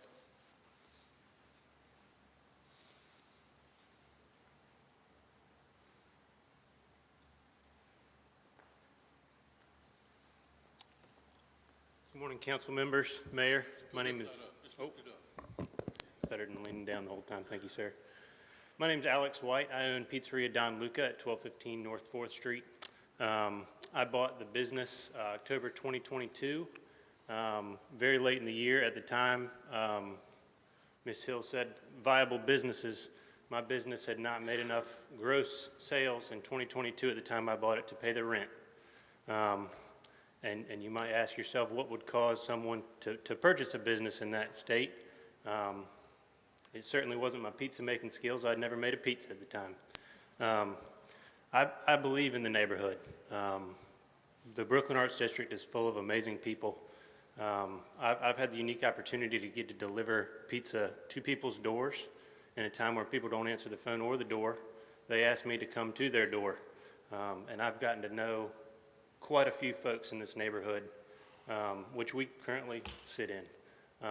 I see these people at all these businesses on 4th Street, and they're amazing people, and it's a vibrant community. I've also had the unique experience to get to know all these business owners behind me. These business owners behind me are not rich from their business. Everyone sitting in this room who's here today has a second job. We are fighting for our lives here, and the purpose of this proposal was an economic benefit, and I will get to the point of how that comes to fruition. Sorry, I'm a bit scattered here. My daughters were up all night worried about this. I'm just kidding, that was me. To address some of the points, the plastic cups, this is a pilot program. All the folks with second jobs are fronting the bill for this. We want metal cups if this were to become a permanent fixture. You can ride down 4th Street when you leave here today. There's no trash on the street. With the help of WDI, Christina, the folks that own these businesses are amazing. They care about their businesses. They're there every day. They're not on Wrightsville Beach or in Raleigh cashing checks. They're in their business and they care. For this pilot program, I know that I'll have my boys, we deliver on electric bikes. I know I'll have my boys picking up plastic cups. The economic benefit that will come from this is imperative to our businesses, and the business owners and myself are going to do everything in our power to make this not be an issue. You can go buy 2 drinks today with no pilot program, and you can walk down the street and the bartender doesn't know you had 2 drinks. That's not going to change that. Luckily, the business owners are in their businesses and we care, and we don't serve people who are visibly intoxicated. We don't get police calls because the Brooklyn Arts District is not somewhere where you come to act like a fool. It's somewhere where you come to enjoy your day with your family, kids running around at Pallet, Edward Teach, dogs walking around. It is not a place where people come to cause trouble, and we certainly won't let it come to that. What else? I'm sorry. I should have wrote some notes. I had this all worked out, and then got a little flustered. This room's a little bigger than I expected it to be. Economic benefit. Last year, I was not selling alcohol. The 10 busiest days of my pizza shop last year were all focused around alcohol, Azalea Festival, concerts, our events where alcohol is served. I don't sell alcohol. I saw the direct benefit. I know Boom Pilates is the same way. Many of the restaurants, when the street sees business, we see business. And it's not just 12 to 5 on Saturday like we're proposing. Folks are going to come down on a Saturday and enjoy a couple beverages and Uber home because they're responsible adults. And they're going to see 310 and say, oh, there's 310. We've been meaning to go over there. And they're going to come back on Wednesday night and they're going to have dinner. This is going to bring money, tax money where people would spend in Leland or Hampstead or Castlehane, and they're going to come spend it here. They're going to not buy some knickknacks on Amazon. They're going to come down and enjoy some time with friends and family responsibly.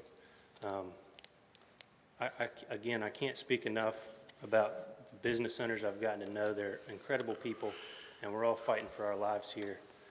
And we're going to do everything in our power to make this not be an issue for the city, but a benefit. Thank you. Thank you.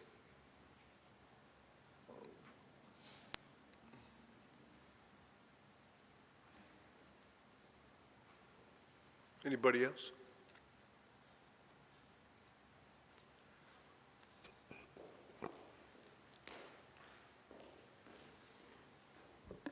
council members. My name is Alicia Mitchell. I own the Kitchen Sink on North 4th Street as a restaurant owner. I've owned it for 3 years now, and just to reiterate what he said, we are fighting for our lives, and I do believe that this will be a huge economic impact for us, so I'm asking that you pass this. Thank you. Thank you.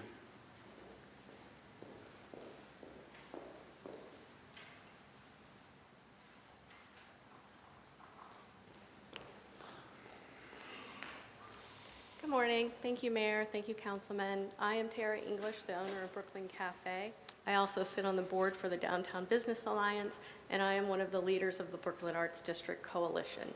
We are so excited about this potential pilot that we have brought to you. It has taken a lot of time and effort to bring this to you responsibly. I would also like to touch base on a little bit of the statistics I believe Ms. Hill brought up. We are a tourist destination.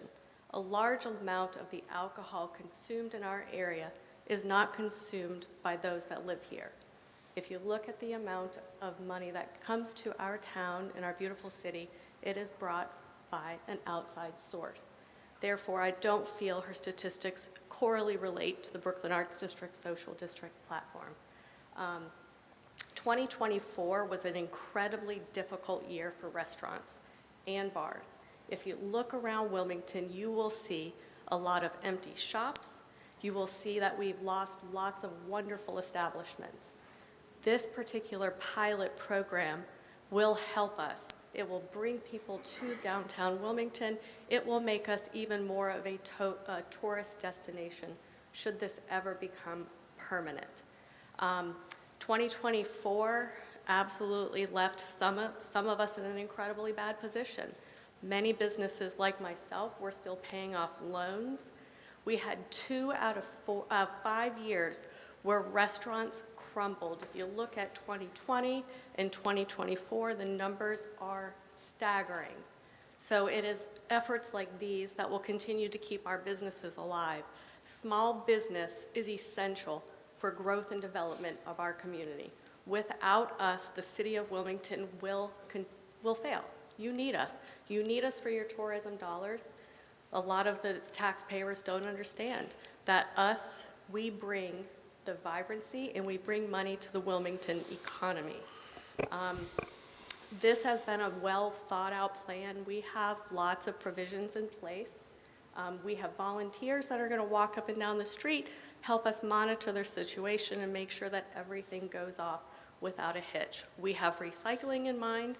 We have a permanent platform for cups if needed when we become permanent. Try to think of anything else. And just a little bit of history.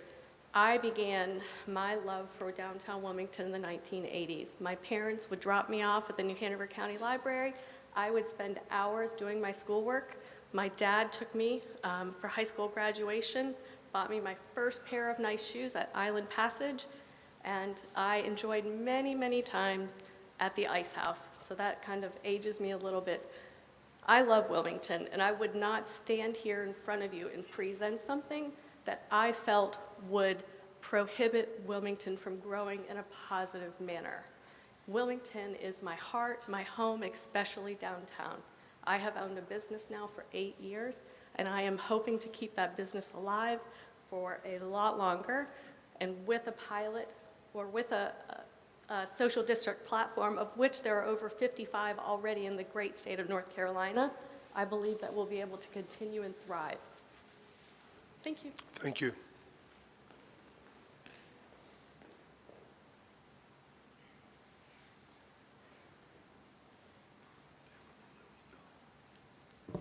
Good morning, Council. My name is Robin Scott, and I just wanted to offer you a perspective that is in conjunction with residents' perspective and also business perspective. I actually, as our family, owns 2 different properties in the Brooklyn Arts District, one on North 5th and one on North 4th. And then also I work with the Kitchen Sink restaurant as an operations manager there. I just wanted to let you know that the 2 can coexist. My family's excited about the pilot program and the opportunity to be a social district in the melding of the families, dog walking, meeting, downtown and being a true social environment where people get together. And then also speaking to the business piece, give the businesses there more exposure and really introducing our families and our guests to what the Brooklyn Arts District has to offer. So just from the residential standpoint and the business standpoint, I wanted to kind of bring those two together. Thank you. Thank you.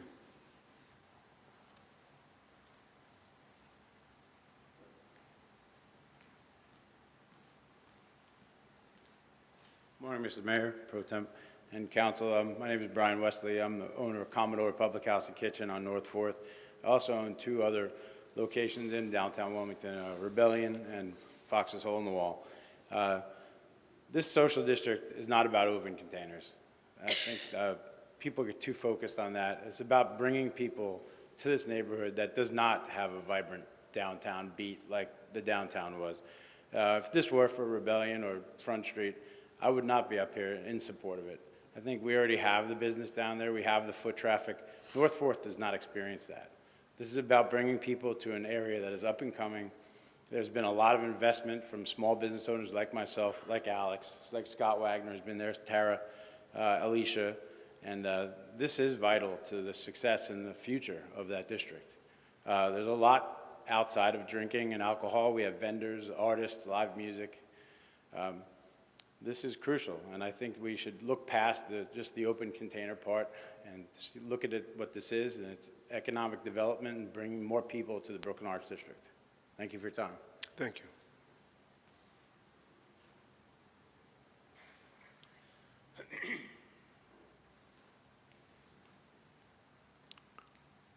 Good morning, City Council. My name is Scott Wagner. I'm the owner of Goat and Compass at 710 North 4th Street. A little background, bar opened in 2007. I started working there as a bar back in January of 2008. About a month from now, I'll be celebrating my 13-year anniversary of purchasing that bar. So I've been there on North 4th Street for a while. I know I've seen the good and I've seen the bad. I've seen North 4th without restaurants.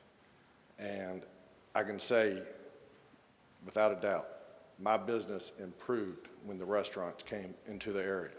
It kept people in the area. And I know that there are some questions about the open container. For me, it's not the open container. I want to see these businesses survive and thrive. I need the restaurants because I've seen what it's like without them. And it is important to me when we have these events. I touch base with Alex afterwards, who owns Don Lucas, and I say, how was your business for the event that we just had? And he's like, oh, I sold 3 pizzas. Or I talked to, Commodore, how was your business over the weekend? He was like, oh, it was steady, but not great. But I've seen during the events, the people that it brings into the neighborhood, and that they're out and they're checking out the live music and they're checking out the vendors and they're checking out everything that we offer them. This is just another avenue to help bring people into the neighborhood, to show people what North 4th and the Brooklyn Arts District is and what it can be. I appreciate your time, and I appreciate you taking this into consideration. Thank you. Thank you.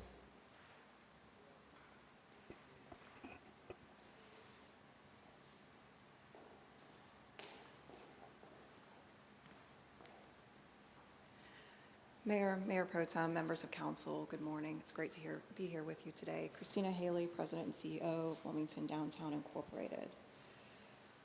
This proposal, as you can see from the business ownership that has spoken before you today, represents an exciting opportunity to energize the Brooklyn Arts District during a season when downtown commerce is typically slow.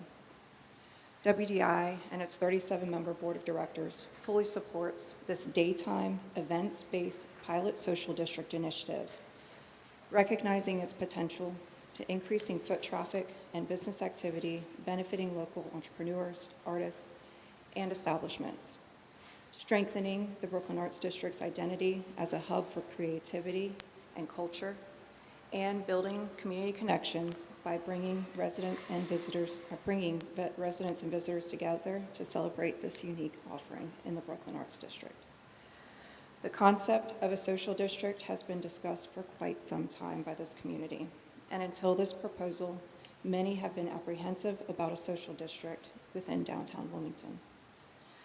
I've had several conversations with our downtown lieutenant about the possibility of a downtown district and its impacts on our downtown overall. To answer some of the points raised by Councilman Spears at the last meeting, a nighttime social district in areas near 18 and up bars, other bars with a history of issues, and during the nighttime when calls for service are high, and adding that food establishments close. This may not be the best scenario, sir, for our officers or our downtown.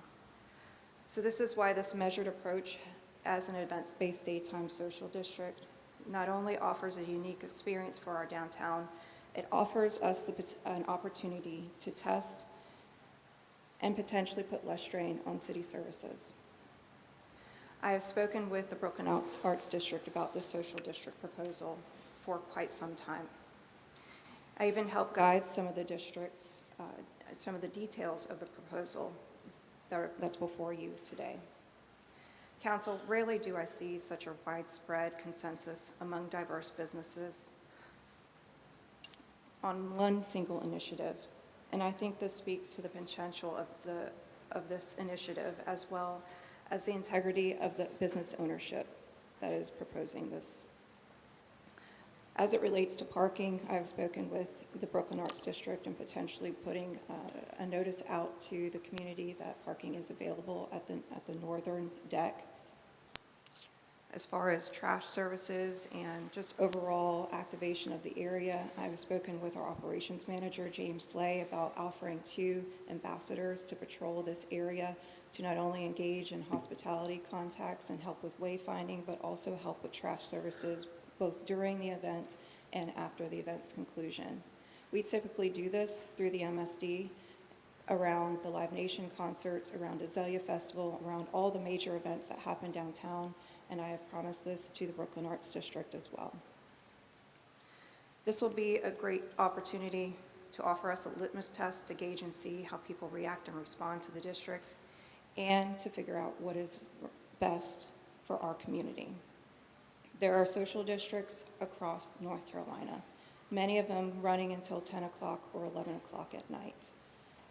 As an initiative in a community that hasn't had one prior, I think this is probably the best way that we can measure, and I promise to keep in contact with our council representative, Luke Waddell, as well as our board, and any member of this council on the district's findings after each event, should this proposal go forward. Council, I ask you to support this initiative, to support the vibrancy of the downtown area, and to support our business community. Thank you for your time. Thank you. Anybody else?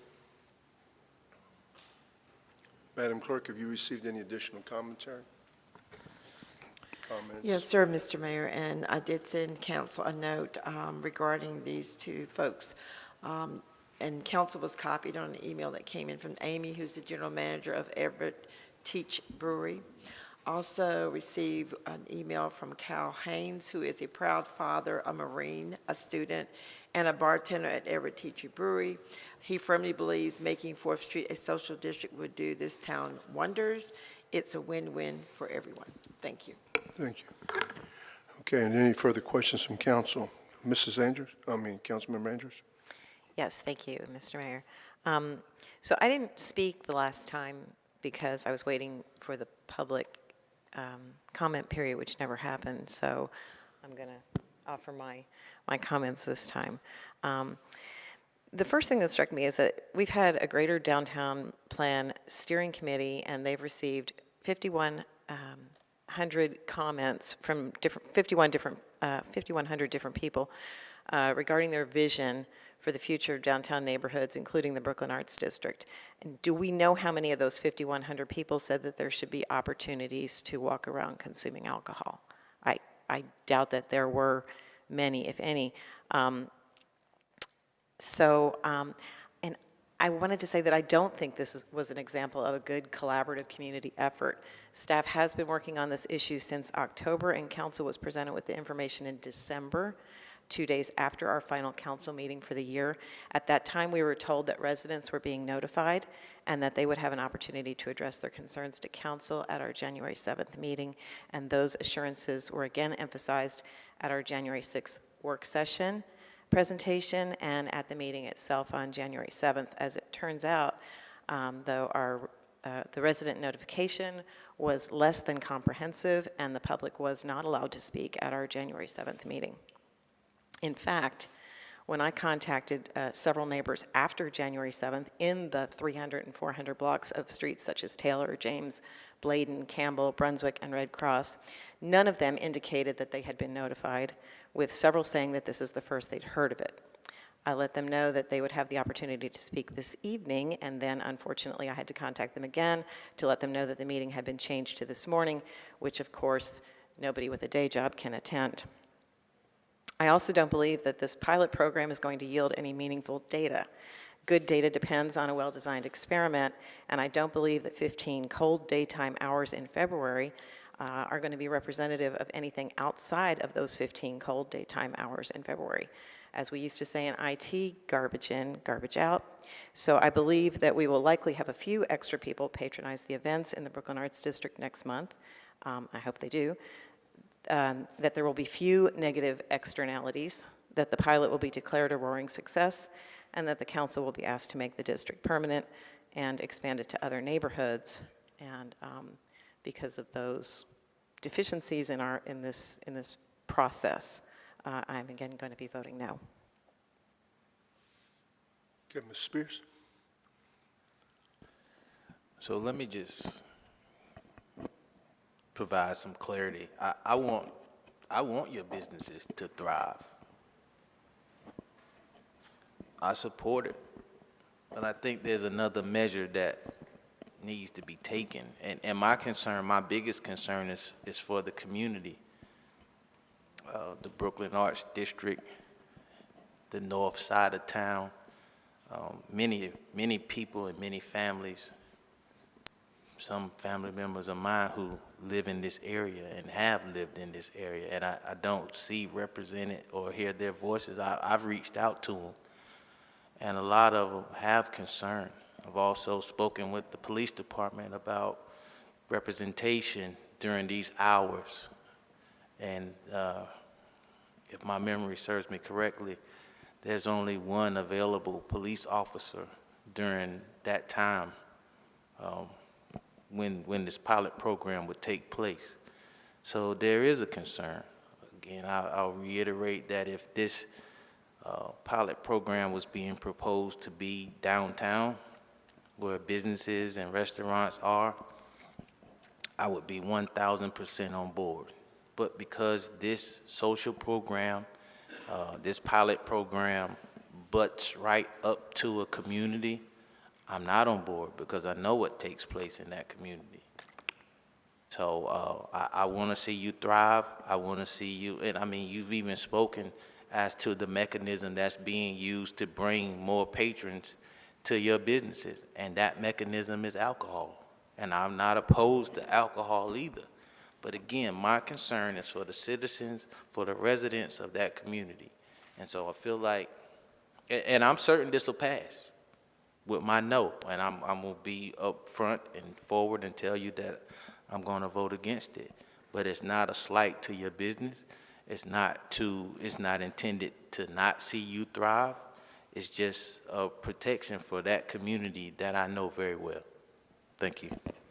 Councilman Reinborn. Well, I don't know if I'm the only person in the chambers here that remember North 4th Street in the 50s and the 60s. I do. And then for reasons that we won't go into now, it changed and it was deserted. There's still large swaths of property along there sitting vacant. I ate at a restaurant down there on Saturday night, all the way at the north end. Had never been in there before, and they were full. The restaurants, I agree with the gentleman, I can't remember exactly which one, but the restaurants do bring people in there. I remember old Harry Forden struggling over there to had a thriving little business, but Harry was out there all alone, the Stein family. There were a lot of, the Swartz family, there were a lot of people over there that kept their operations going, and then Gene Merritt came along and really did some great things trying to get people's interest in North 4th Street. And to see the interest that I see over there now, it does my heart good. I know in the 90s, the Church of the Covenant and the parsonage next door, had a hole in it you could have dropped a helicopter in on. And the city took a great deal of heat when we spent great sums of money bringing that place back to usable. And that was kind of like an anchor for the North 4th Street, the old fire station. A lot of those things, and what we're doing now with Mike Kozlowski and his group on the building there at the corner, I think it's Hanover and North 4th, those things make a great deal of interest. The city has got a great stake in North 4th Street. The key word to remember here, this is pilot, and if you don't know what that means, it's a pilot program. If it doesn't work, it doesn't work. But for crying out loud, the sky's not going to fall, and I would bet my last dollar that the people over there that are going to be working this program are going to bust their chops to make sure it works fine. So I'm voting for it. So thank you. Councilmember Waddell. Yeah, to reiterate my comments from last time and some comments I've made publicly since then, I think this is a responsible, professional, proactive, and mostly measured proposal that was brought to us by the people who it will affect directly, who saw a need, came together, and I continue to believe that's a blueprint for how we should in the community get things done. Certainly don't believe that the data is garbage or that the work that you guys have put into is garbage. I think it's a very important work that you're doing. I enjoy the Brooklyn Arts District. I hope this thing passes, and I look forward to bringing my family down there to see its success. Again, it's a pilot project. I think it will be important data if we need to extend the pilot project to get it to better data so that some of the other members are more comfortable. If it's going to be permanent, then we'll look at that. But I think you've all done a great job. I appreciate what you do and the work you do in our community. It is absolutely essential, Ms. English, and I appreciate you bringing that up. And again, thank you. Mayor Pro Tem. Yeah. I have just a couple of questions, and I guess it's similar to how many drinks a person can get in the red cup. And I kind of asked that earlier, that, you know, you can go from one restaurant to another, to another, to another. And I understand that. And also when I read the proposal, you also put in there certain things that you would look for to tell whether or not the person was intoxicated. Like, for example, counting their money, dropping their money, stumbling, speaking, and all those kinds of things. But my question, I guess, is number 5, where he says the Eagles Dave will provide a staff member to ensure that social district participants stay on the south side of Red Cross Street. How would you do that? Is that just one person? Is that? Chad. All right. Answer that question. Good morning, Mayor Pro Tem. The conversations have involved Eagles Dare providing one of their staff members to make sure that people that are going from that main corridor, that 4th Street corridor, to Eagles Dare will stay on that south sidewalk. And they'll basically, if they see you with a cup, their instructions are going to be, don't use the north, for whatever reason, don't use the north sidewalk. If you're moving north, use that south side. If you're moving south down the 4th Street corridor, cross that street, use the south side sidewalk to access Eagles Dare. They'll have a staff member out there to basically, for lack of a better word, police that activity. Okay, so they will like, they're not arresting anybody or anything like that? Or No, it's basically just to make sure people stay within that approved footprint if they do have a cup in their hand. Okay, and the other thing, when we went to Savannah and they were talking about social distancing, and one of the questions I asked was, you know, how do you make sure that people don't get more than they're supposed to get? And they said that they basically don't have any problems with, you know, people stumbling and really being obnoxious on the streets. the thing that I think I like about this project is the word, it's a proposal, you know, it's a pilot. It's a pilot. I'm very interested, though, in those conversations that you have after the first day. You know, I really want to kind of be aware of what was said, what wasn't said. And then, of course, when Celeste and Kevin brought up that the people in the neighborhood were not really contacted. Can you help me on that? What kind of outreach went out to the neighbors, to the people in the community? Do you know? Yes, sir. The collective provided for the footprint, the actual footprint of the proposed district, that 4th Street corridor, both sides of the road, and then that little area there along the south side, that sidewalk on Red Cross. That was the footprint of the notification. Some of the challenges related to that is some of that particular residential units along that area are secured access, meaning they were forced because they couldn't go up on the floors or access the interior doorways of those areas to post that property, either on the door, the mail kiosk for the tenants that live in those areas. So it was logistically impossible to put something in everybody's hand who lived, particularly the residents who lived along that corridor. But they did provide a significant effort to notify those folks through the best means possible, which did involve posting those areas. Okay. And from those notifications, they didn't get any kickback? I've not received any feedback. I know the collective provided their information. I would defer to them regarding any specifics they've heard from the residents or other areas that were posted. Okay. And it's really 3 Saturdays, and it's like Pro Bowl, Super Bowl, and... It's the 1st, the 8th, and 15th, if I'm not mistaken. Okay. And 12 to 5 only? Yes, sir. Okay. Thank you. Yes, sir.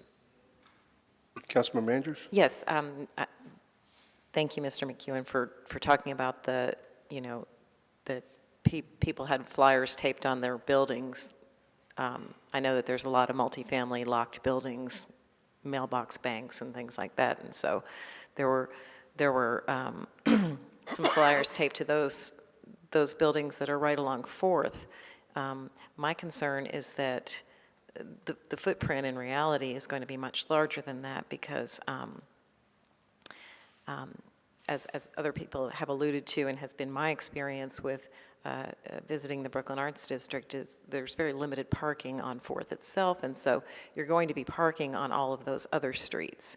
And that's where the majority of residents live, you know, whereas 4th itself is very much, has been in the past a business district and is now, again, a thriving business district, and we're delighted about that.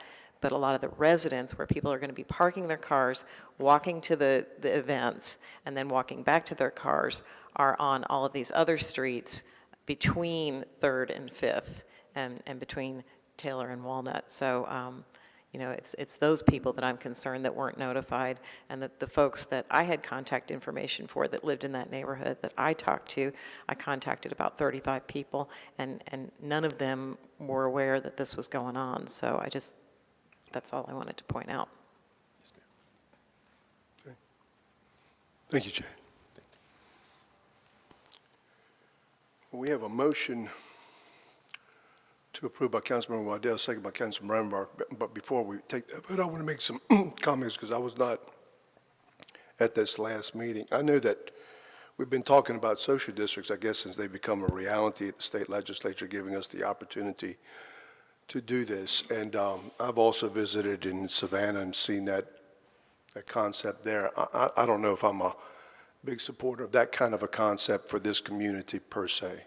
I do feel, though, that this, if we're going to do this as a pilot program, I think this is the most viable one where the business owners of 4th Street have come together, are working together, working with our Economic Development Association, Wilmington Downtown, and coming up with a pilot program to determine once and for all if we think this is a good concept for our community or not.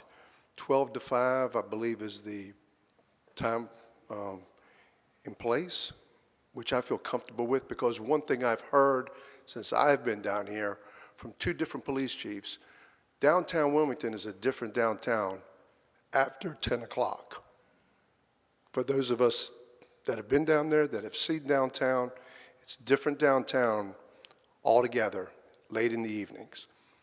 And there are a number of business owners on that end of town, especially in the downtown, Front Street, that we have worked with for many years to try to improve the situation. Some have been very cooperative and have worked with our police department, our Merchants Association, our Wilmington Downtown, to make downtown more viable and safer, and I applaud those. And then there are others that basically thumb their nose at us and basically say, it's not our problem, it's your problem. These owners here have taken the responsibility to say, this is our issue and we will take it on. I've also had an opportunity to talk with Chief Williams about this, and I know that he's had concerns over the years in respect to the last couple of years when these things came forward about whether it was the right thing to do, talking with the Chamber of Commerce, talking with Wilmington Downtown, talking about staffing issues and his concerns. And I feel pretty confident that if he's okay with it, I'm okay with it, and I'm really okay with the hours of 12 to 5. Now, getting into the parking situation as to the 4th Street area and the Brooklyn Arts Center, very similarly, we had the same situation, you know, up in the historic district up this way, where we had employees and tourists that were parking up in those neighborhoods. And guess what? The community came forward, the neighborhood came forward and said, we want a parking program that will limit the number of people that can park up in our particular area. So the same exact thing can happen up in the Brooklyn Arts Center, Brooklyn Arts District, as it happened here in the historic district behind me. So I don't have a concern about that, because we also have the 1,100 car parking deck that's literally across the street so people can walk there. I think it's been well thought out. I think it's a pilot program. We'll determine what the impacts are. I believe that going forward, in any district that we decide to do this in, I think a permit would be, I think it's the right way to do it. Because if it doesn't work, we can pull it. If we have an issue, we can get to it immediately. And I think that's the way it should go, especially with some of these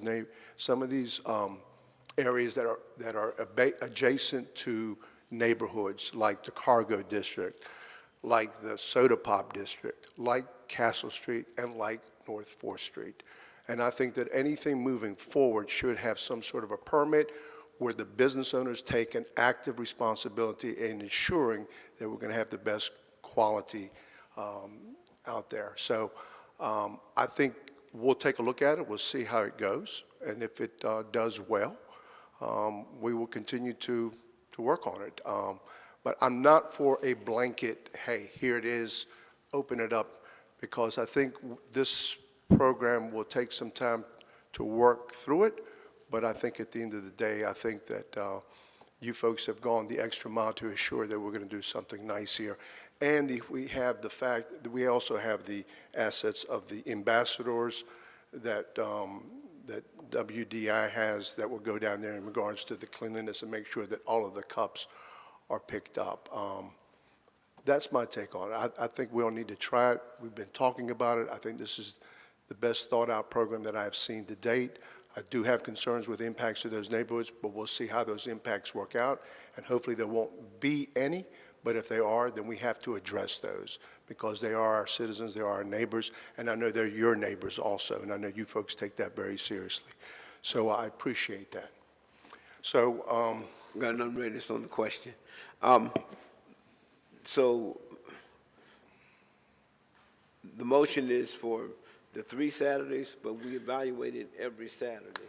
Okay. And in that evaluation, if, and God forbid, the first Saturday goes really poorly, does that mean we pull it for the second Saturday? Well, I think if we have an issue there, and Madam Attorney, you'll have to address it, since it is a permitted process, and if we do have an issue, can we yank it? Yes, sir, that's in the management plan, that it'll be reevaluated after every incident, and changes will be made. And if that change needs to be to cancel it completely, then that would be part of the process. So at any point in time, we had, let's just say, it turns out to be Mardi Gras down there, and we have hooting and hollering and everybody's ready, we can pull it.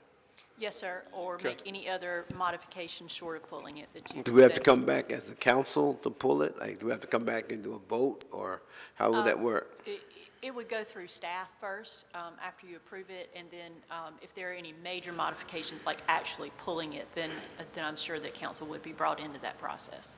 It might not be a formal meeting, but it would certainly be notification. Okay. Okay. Ready to vote? Okay, we have a motion to approve by Councilman Waddell, second by Councilman Reinbark. All in favor of that motion, please indicate by saying aye. Oops. I voted aye, I meant to vote nay. Yeah, there we go. Okay, it passes 5-2. Okay, thank you.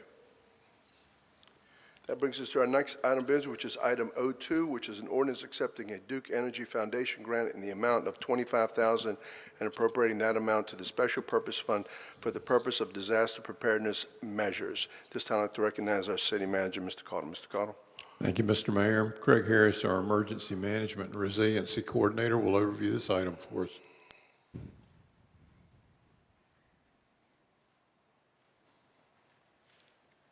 Good morning, Mayor, Mayor Pro Tem, council members. I'm Craig Harris, your Emergency Management and Resiliency Coordinator and the person that sends you a lot of weather emails. I'm here today to talk about the Duke Energy Foundation grant. The funding was awarded to purchase and install flood gauges in areas that are flood prone and will provide real-time data. Flood gauges measure and monitor water levels, rivers, creeks, and flood-prone areas. Flood gauges were a tool used in western North Carolina. They're a critical tool used to inform the water levels rising and make decisions about evacuating residents. Gauges also can be used during a storm to forecast when the roads are clear, which help our first responders, help our utility repair group. And I think they're going to be a critical tool for us to use in emergency management. Staff recommends approval. Be happy to answer any questions. Are there any questions from staff? I mean, not staff, from the council. All right.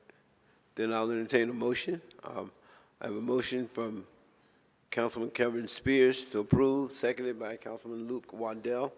All those in favor of this motion, let it be known by the sign aye. Aye. Aye.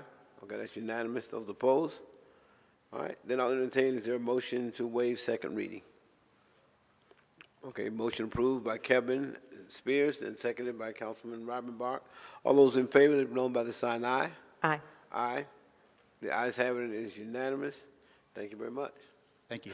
Yes, sir. All right. Item 03. Item 03 is an ordinance making a supplemental appropriation in the amount of $103,494 for the Greenfield Park Trail Improvement Project. I recognize Manager Tony Cottle for staff presentation. Amy. Thank you, Mr. Mayor Pro Tem. Amy Beatty, our Director of Parks and Recreation, will review this item for us. Thank you, sir. Good morning again, Mayor Good morning, Pro Tem Amy. and City Council. This is an ordinance making a supplemental appropriation for repairs being made to the Greenfield Park Asphalt Trail. This is part of the 216 Greenfield Park Bond Project, which also included repairs to the Fragrance Garden, as well as bridge repairs. In October 2024, a $387,720 contract was awarded to the Fred Smith Company to mill and replace asphalt on about 2.2 miles of trail. In order to complete the project as scoped, a $174,435 change order is needed. It is recommended to fund the change order from the Parks and Recreation Capital Maintenance Fund and the Trail Repair and Preservation Capital Project Fund. I'll try and answer any questions that you have. Is there a timeline for approval? I mean, not approval, is there a timeline for when the project would be finished? For completion, it's already begun with the awarding of this change order, we're probably looking at about 8 more weeks. Okay? That also is weather dependent, which is appropriate to mention today. All right. All right. Yep. I've got a motion. First, I want to ask anybody any questions first. No questions? All right. I have a motion. And we approve this item. Councilman Kevin Spears, seconded by Councilman Robin Bark. All in favor, let it be known by the sign aye. Aye. Aye. Okay, that's unanimous. Is there a motion to waive the second reading? There's a motion by Kevin Spears, seconded by Councilwoman Salette. All in favor, let it be known by the sign aye. Aye. Aye. All right, that's unanimous, and we'll continue that. Thank you, ma'am. Welcome. All right. We're going to announce the following ordinances and resolutions. Item 04A is an ordinance authorizing the supplemental appropriation for funding of the annual needs contract for the Riverwalk decking replacement and ongoing Riverwalk amenity maintenance. And then 04B, which is an item as well, resolution awarding the construction contract for Riverwalk annual needs decking replacement to Evans and Sons Construction Company Incorporated in an amount not to exceed $909,218. I recognize City Manager Tony Cottle. Mr. Mayor Pro Tem, Ms. Beatty will review this item as well. All right, thank you. Thank you, Mr. Manager. The purpose of this funding, or excuse me, the purpose of these two items is to consolidate funding dedicated to Riverwalk maintenance in the Parks and Recreation Capital Maintenance Fund and the Public Improvement Capital Fund to award an annual needs contract to replace aging decking on the Riverwalk. The advertisement for bidding closed on November 21st. 2 bids were received, with Evans and Sons being the low bid at $15 a square foot. Bidding this project as an annual needs contract allows for the city to complete as the maximum amount of decking replacement annually while still maintaining funds in the project for other Riverwalk repairs as they materialize. It's anticipated that the city will spend around $225,000 worth of decking replacement annually, again, in an amount not to exceed $909,218 over a 3-year period. The plan is to ask the contractor to begin the work at the southern end of the Riverwalk, which is the oldest area of the Riverwalk, and make their way northward. I'll try and answer any questions that you have. Are there any questions? Yes, sir.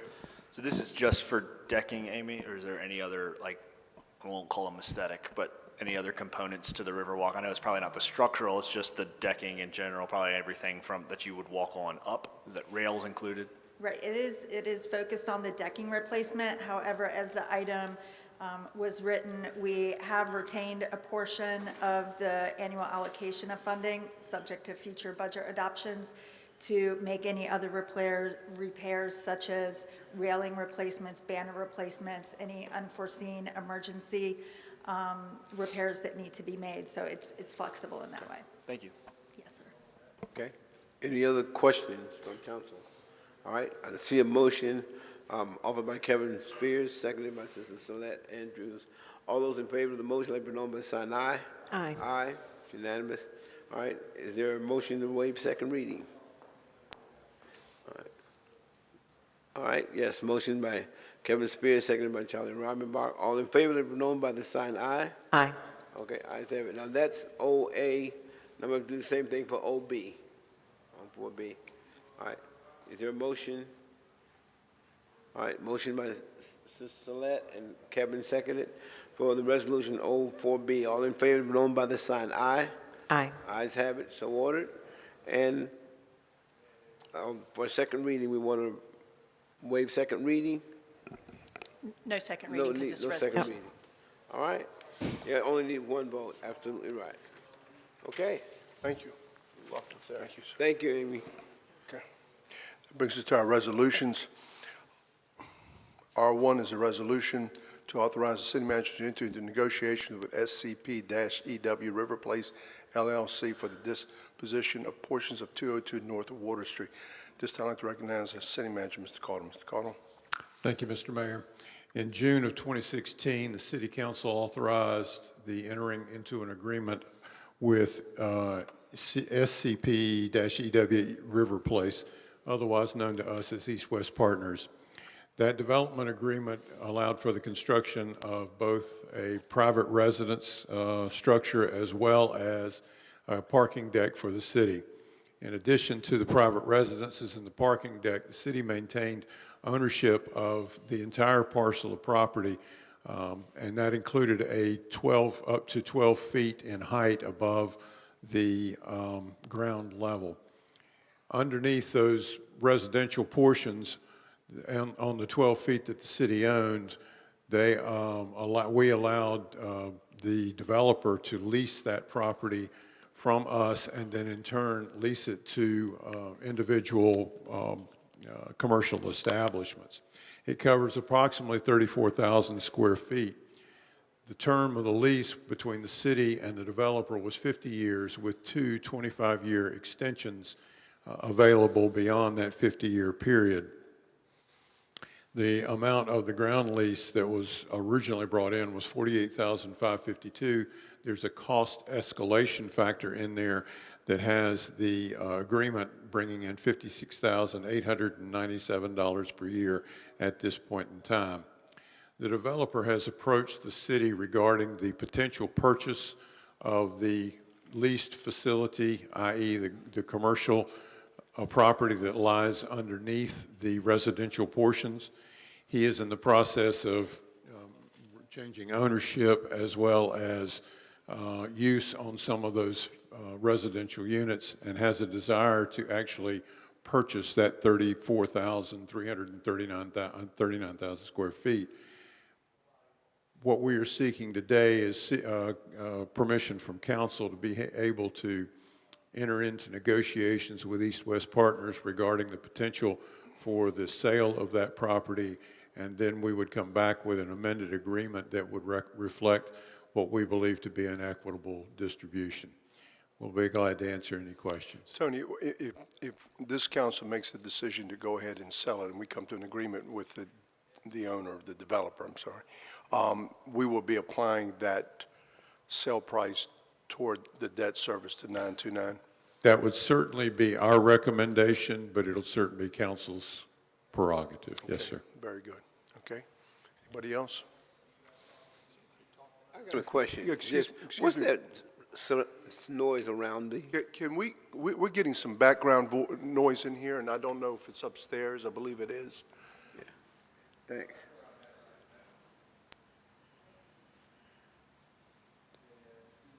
Doors are open upstairs. Oh, okay. All right. Thank you. Okay. Anybody else? Okay, what are the wishes of council in respect to the resolution? We have a motion to approve by Councilmember Andrews, second by Councilmember Rivenbark. Discussion. All in favor of that motion, please indicate by saying aye. Aye. Any opposed? Item passes unanimously. And that brings us to item R2, which is resolution authorizing filing of condemnation actions for acquisition of right-of-way and temporary construction easements for the Dawson/Wooster Street Streetscape project funded by the 2014 Transportation Bond. This time again, I'd like to recognize City Manager Mr. Cottle. Mr. Cottle. Thank you, Mr. Mayor. Sean Evans, our Deputy City Attorney, will overview this item for us.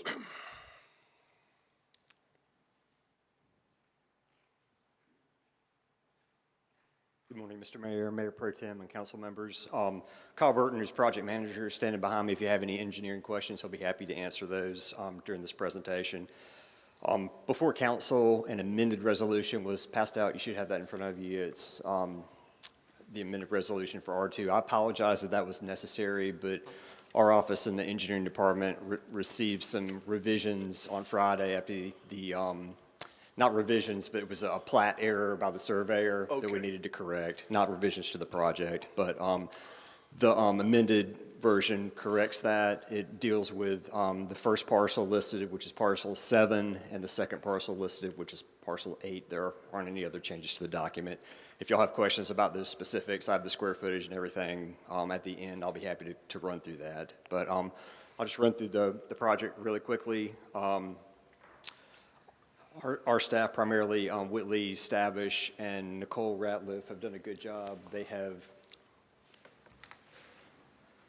closed at this point 44 parcels on this project. We have 13 left. We are in talks with, I think, the owners of about 5 of those parcels that we hope to be able to close and not have to condemn, but due to the number of owners, we're not sure if that's realistic or not. So we're asking for your permission to go ahead and file on those if it becomes necessary. Most of this project's being built in existing right-of-way. Most of the takings are temporary construction easements, but there are 2 parcels that have a very small area of right-of-way that's needed.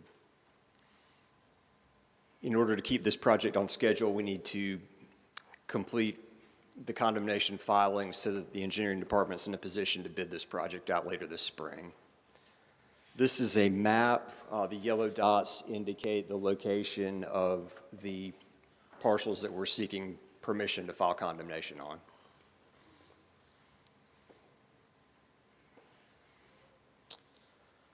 In an effort to resolve these cases, staff has sent letters to all owners. We've attempted to reach out to all owners prior to filing condemnation. Updating it just slightly, it's more like 4 or 5 have agreed to settle, but we're trying to get the necessary signatures from everyone, and there are a lot of owners on some of these parcels. We're going to continue those efforts to negotiate so that we can file as few as possible. That would be our goal. Barriers to resolution, lack of response from some owners. Unfortunately, this project does involve some unknown heirs. There's no way that we'll be able to resolve those. The court will have to get involved and appoint a guardian ad litem. So those definitely will be filed upon. Several of these parcels have those issues with them. On the left side of your screen is an anticipated construction schedule. I'll defer to Kyle if you have specific questions about that, but it shows the timeline for how the city anticipates construction going forward with this project. And on the right, unlike these projects in the past, you can see the dollar amounts are very, very small, and that reflects the small size of the takings that are needed in order to install the sidewalk areas. Happy to answer any questions that you have. Okay, Mr. Reinbart. On page 1, under background, the last sentence, it says, if resolutions cannot be reached in the near future. Tell me what your idea of near future is. We plan to file within a month. Okay. So if we can resolve it the next week or 2, if there are a couple that might be that close where that's realistic, the rest of them are probably going to be filed upon. And on this next page, it talks about upon filing the action and making the deposit, the city will be authorized to access the properties for construction. But according to your schedule over here, construction won't start until the 3rd quarter of about the last September. So yes, sir, that's correct. Once the city owns the property, the companies bidding on the project would be able to get out there and look at it and get on the ground and see what they need to see. But that's correct. The construction won't be starting until later. thank you. Thank you. Okay. Yes, sir, Mr. Mayor Pro Tem. The price that we're asking for this is like what the state would ask, or is that just, how'd you come up with like the numbers? I'm just curious. These values are based on an appraisal. So we have these appraised. You'll see a lot of $600 in there. Right. That's because we have a minimum threshold that we pay for TCEs. If the appraised value was paid, it would be lower than that amount. Okay, because the rumor sometimes has it that the city's trying to rip people off and all that stuff, but it's not. It's just an average appraisal. Yes, sir. That's Okay, correct. I'm good with it. Thank you. Thank you. Anybody else? Okay. All right, thank you. We have a motion to approve by Mayor Pro Tem Barnett, second by Councilmember Andrews. Any further discussion? All in favor of that motion, please indicate by saying aye. Aye. Any opposed? The item passes unanimously. That brings us to our next item, which is item R3, which is a resolution authorizing the city manager to submit a grant application for up to $100,000 to the Bloomberg Philanthropies Asphalt Art Initiative. At this time, I'd like to recognize our manager, Mr. Caudle. Mr. Caudle.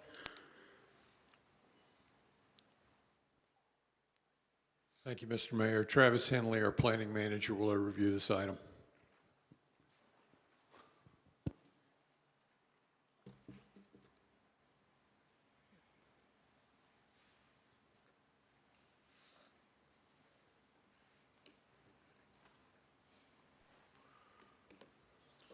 Mr. Mayor, Mayor Pro Tem, members of council, good morning, and thank you for the opportunity to be here. Bloomberg Philanthropies Asphalt Art Initiative is offering grant awards of up to $100,000 for the deployment of asphalt art to up to 10 cities across the country through this round of their funding cycle. Asphalt art, as the name probably suggests, is artwork that is painted or otherwise applied to the roadway surface, and the goals of deploying this intervention are to improve pedestrian safety. That can be done a number of ways, by narrowing travel lanes, increasing visibility of intersections and crosswalks, which work to reduce vehicle speed and reduce crashes, activating public spaces by introducing art and other visual interests to drive visual or visitor interest in the areas and community resident interest in the areas, and then promoting community engagement by involving and empowering community members to be part of the design of the artwork itself, as well as the installation, as well as in data collection following the installation and continued maintenance of the art. As part of the grant, we are required to develop and establish metrics and baselines, and then collect data after its installation and report those back to Bloomberg and, of course, to the city as well. If we are awarded the grant, installation must occur by December 31st, 2026. Through research into our adopted plans and conversations with many other city departments, the WMPO, Wilmington Downtown, as well as our key partner, the Arts Council, the 10th Street corridor between Ann and Castle was identified as the ideal location to pilot asphalt art. 10th Street has high visibility throughout the corridor, both vehicular and bicycle and pedestrian. Ann Street is a designated bike route and has had traffic calming efforts placed on it in the past. Of course, it exists right in the center of Williston Middle, International School at Gregory, and Robert Strange Park, so there is a lot of pedestrian activity generated throughout that corridor.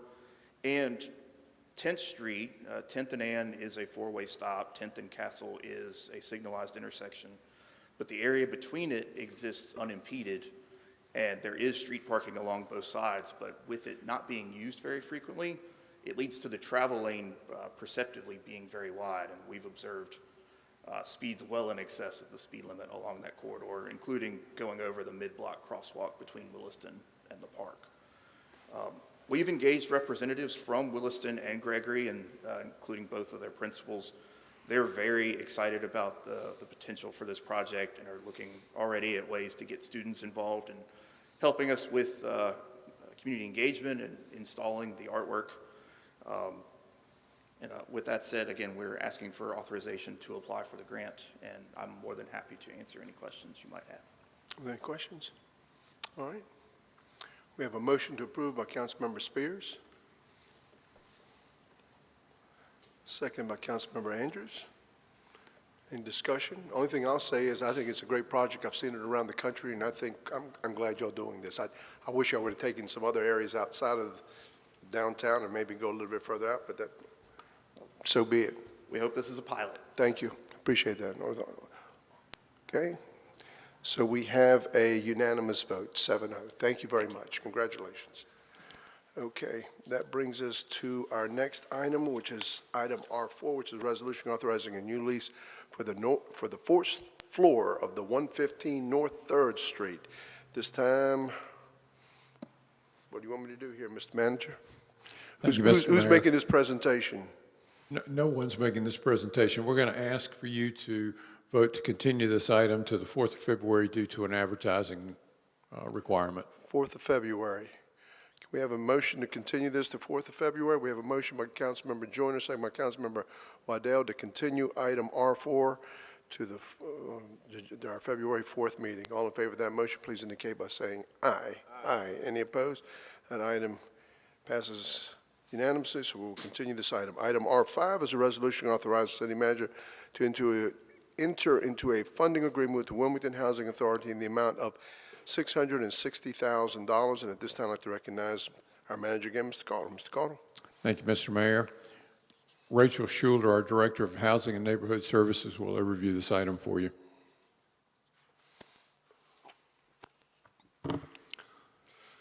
Good morning. Thank you again. Robert S. Gervais Place is an affordable housing development that was developed as a Hope 6 revitalization effort in 2002. It was developed and owned by Telesis Corporation. As many recall, the property sustained damage during Hurricane Florence, with a number of units continuing to remain uninhabitable. Wilmington Housing Authority has recently acquired the property and is in the process of a rental assistance demonstration, or RAD as they call it, to redevelop the project. In the purchase agreements, a $660,000 operating deficit was discovered, and due to Wilmington Housing Authority's investments in addressing other critical issues, as we know over the past few years, they have depleted its cash flow. They have requested funds from the City of Wilmington to cover these costs. Staff is recommending a loan to Wilmington Housing Authority with payments due in 180 days. Mr. Tyrone Garrett, with the CEO of the Housing Authority, is here, as well as their board chair, Jeff Hovis, if there's any additional questions, but I'm happy to answer what I may. Ty, can Ty come on up? I know Ty and I know Jeff, you want to come up too. I know that you folks have been working on this for quite some time, and this has been a problematic tax credit developer. Telesis, these units have been vacant since Hurricane Florence, and we've been trying to get those back into line, and of course we're very limited in what all of us, any of us, can do. Can you kind of get into some of the specifics here and how we're going to get back to this? Good morning, everyone.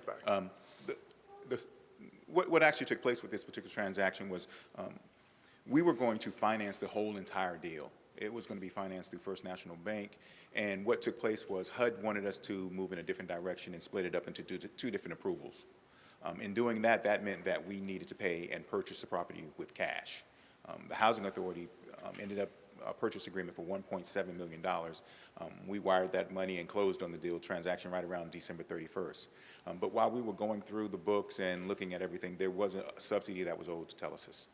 And we wanted to make good on that Telesis. A subsidy that was subsidy. owed to that was subsidy owed to that we should have been paying for years had not been paid to Telesis. So what we were coming to the City Council for is for funding so that we can settle that particular debt with Telesis and move on.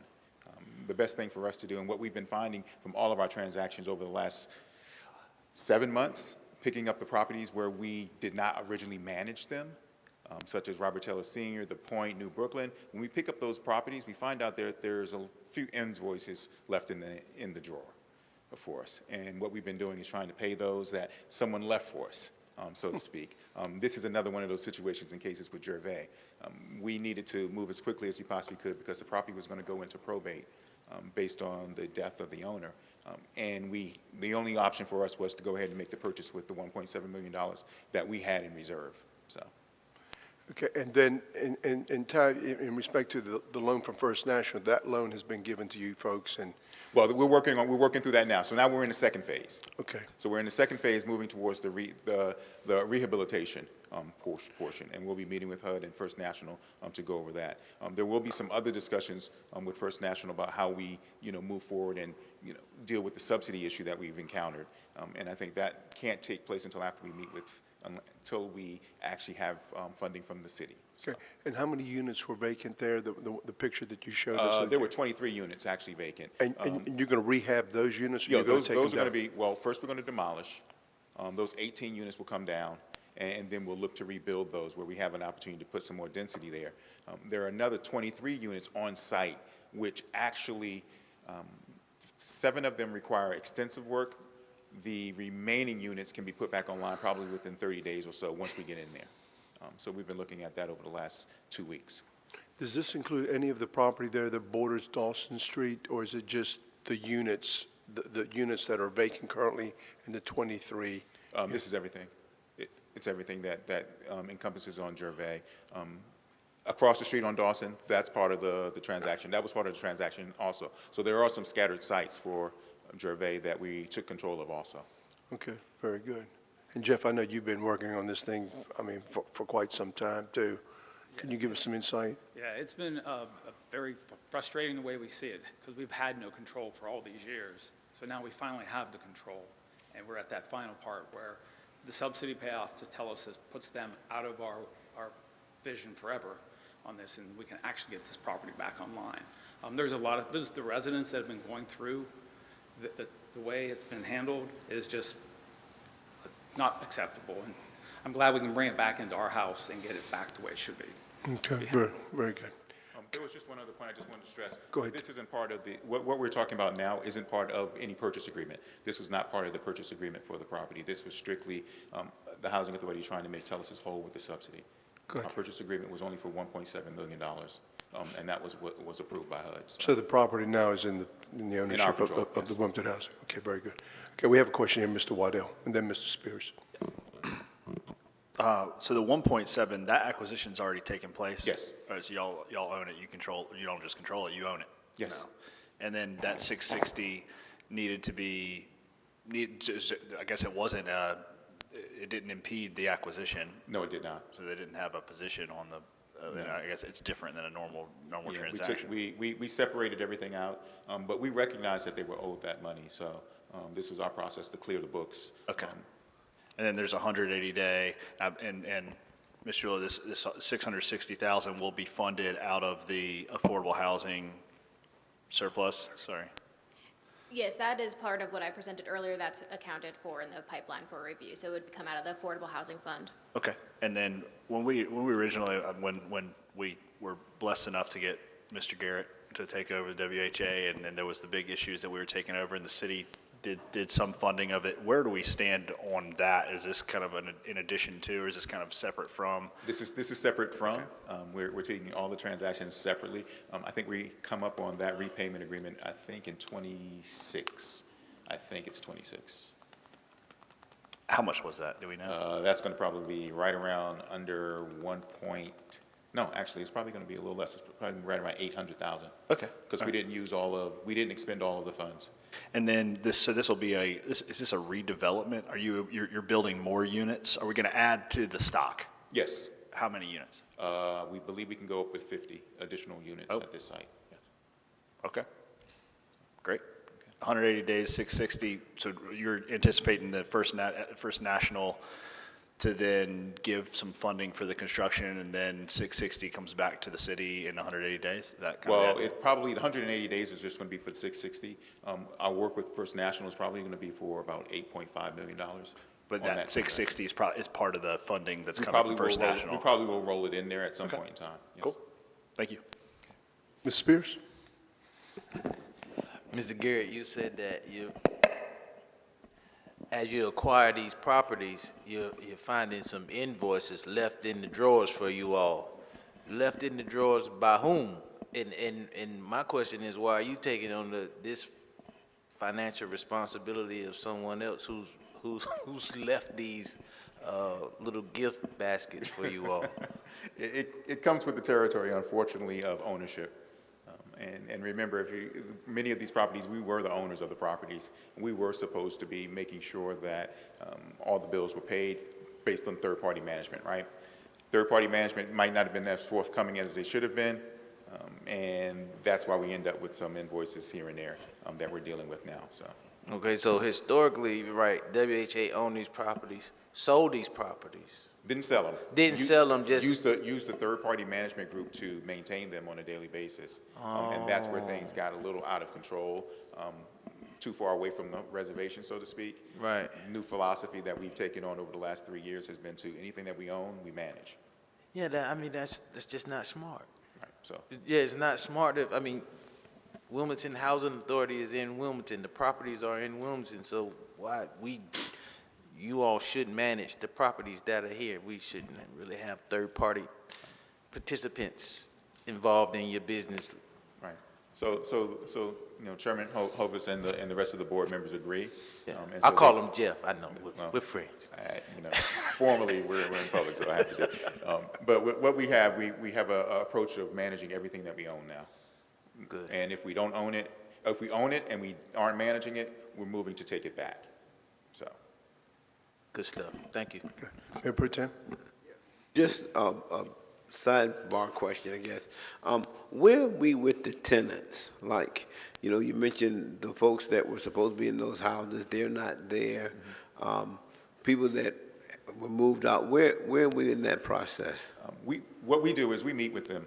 We've met with the residents of Gervais. Many of the residents that were moved off-site did actually return. What happened was the remaining units that are left vacant, they just never were filled again by new tenants. They were just left. As you saw in the pictures, they were just left like that. But the majority of the residents who were relocated at some point in time with Gervais have all returned. Now, that doesn't mean all their problems were solved when they returned. Right. And so that's why we were taking this process to take control of the property and own it again, because many of their situations weren't being addressed appropriately. And so this is a step towards that. Okay. All right, I'm in favor, so. Okay. Yes, sir. Ms. Rombard. This is not part of what you're talking about, but just while I got you here, how many units are we short in your empire? I mean, I know there's got to be a great need. I mean, I would defer actually to your team on that to tell us exactly how many we're short across the city. But one thing that we have, I can say from a housing authority standpoint, we know that we can't fill the void alone. So we've taken other steps to issue project-based vouchers to development teams that are out there so that they have the opportunity to build affordable housing where we can't, or in a pace or time frame in which we wouldn't be able to get to. So we've been doing that. We've had 3 of those awards go out over the last year or so, year and a half. Good Shepherd was actually one of those individual groups. Blue Ridge Atlantic, I believe, received an award from us also. So realizing that we can't build affordable housing by ourselves, we try to seek other partners and support them at the same time. Thank you, sir. Okay. Anybody else? Okay. Thank you, gentlemen. Thank you, everyone. Okay, we have a motion to approve by Councilmember Spears, second by Councilmember Andrews. Any discussion? All in favor of that motion, please indicate by saying aye. Aye. Any opposed? Item passes unanimously. That brings us to our next item, which is item R6, which is a resolution authorizing, excuse me, and adopting the City of Wilmington's 2025 state and federal legislative agenda. City Manager. Thank you, Mr. Mayor. Kara Spencer, our Director of Legislative and Intergovernmental Affairs, will overview this item. All right, thank you, Dylan. And good morning, Mayor Pro Tem, and Council.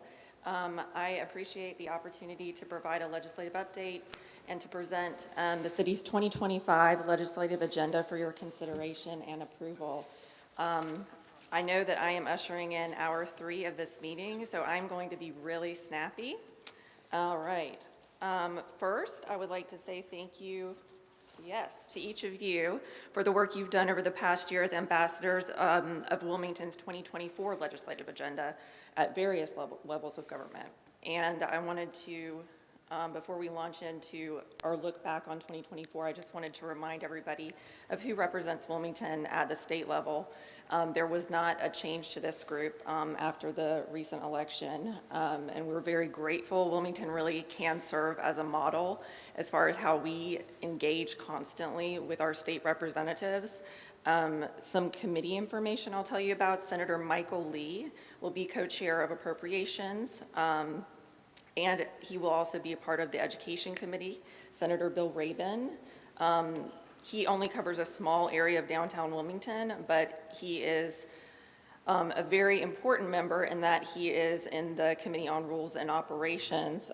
In fact, he leads that committee, and he has been highly supportive of many of our infrastructure needs here in Wilmington.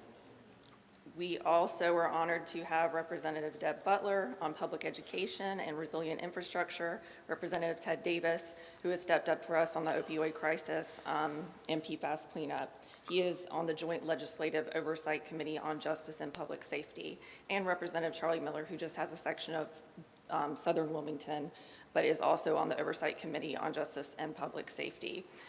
So we thank these state representatives. They deliver for our city in various ways. And despite the 2024 session being a short session, we did manage to pass a total of 58 bills. So I want to tell you about a few notable outcomes from that session, including SB 319.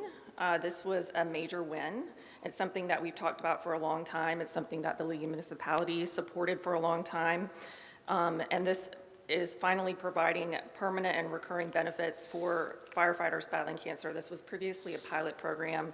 Now it's with us for the long term, and it ensures that the initial benefit is $37,000 rather than $25,000 per diagnosis. of cancer. It also includes retirees, which is important. SB 802, the CPACE program, you're going to receive a more in-depth briefing on the CPACE program at an upcoming meeting, but I did want to mention that this is basically going to establish a commercial property assessed clean energy program that allows clean elements to be, money to be lent so that clean elements can be implemented within our different structures in Wilmington.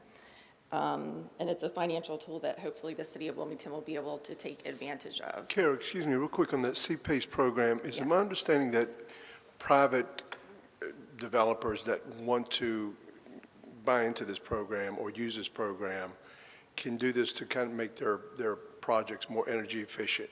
Is that correct? That is true. But I thought there was a provision in there in regards to the guarantee or a guarantee that the city might have to backstop it in the event that the developer, for one reason or another.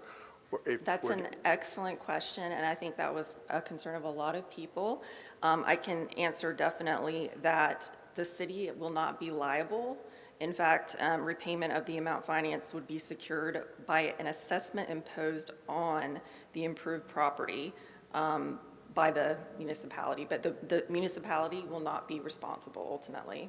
Okay. If it's not paid. Because I think there was one, an entity or group out there that was looking at developing a piece of property somewhere. It was about a couple hundred units near the university, and they wanted to opt to the program, but the concern, I believe, that Tom and our staff had investigated was the fact that we may be held liable. So that has been clarified, that we're not. That has been clarified, and they're coming out with new guidance, and we are going to get additional guidance, but we do have a specialist coming from Raleigh to brief you all more in depth. Well, that's absolutely phenomenal that you have the private sector now engaging into making their projects more energy efficient. Absolutely. Good for them. Thank you. Just another avenue. And I have to mention SB 382, which came in at the very end of the session. This was the Hurricane Helene Disaster Recovery Bill. I will just note there's been a lot of conversation related to one part of this. That is basically that it creates some confusion due to the definition of downzoning. And I'm going to work with the League's government affairs staff to get further guidance, because some planning staffs across the state are concerned that new zoning requires the consent of all property owners in order to change, for any change to be valid, but it's not clear when that takes effect. So we're going to get further clarification on that for our planning staff. Going back to that real quick, I know during Hurricane Florence, there was some discussion in regards to more of the flood-prone areas where the federal government says we have rebuilt in these flood-prone areas a number of times. We want to buy out of those particular areas. They could still do that without a down zone, correct? The feds have gone to some of these property owners, let's just say. That is my understanding. But this is specific to if we were to take action in regards to down zoning, wouldn't there be a liability in respect for us to do that from taking some property rights away or the value of that property right?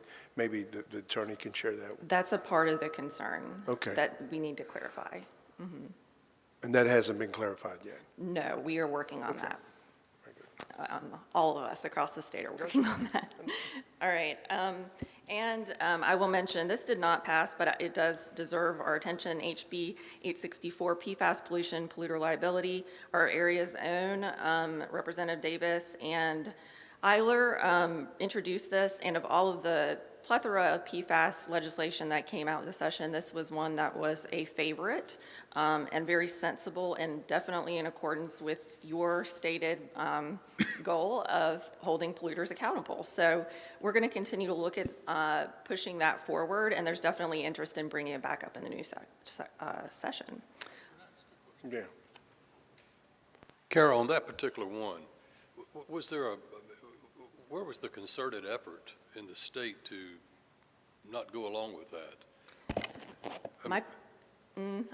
I speculate that because there were so many different proposals, there was not one that was rallied behind. And I think Wilmington's point of view is that this is the strongest and the most beneficial for everybody. So I think it was just that there were too many diverse opinions on how to approach PFAS. There's no consensus. There's consensus on the need and not consensus on the method. Are there others that have gone down in flames? There are many that have gone down in flames.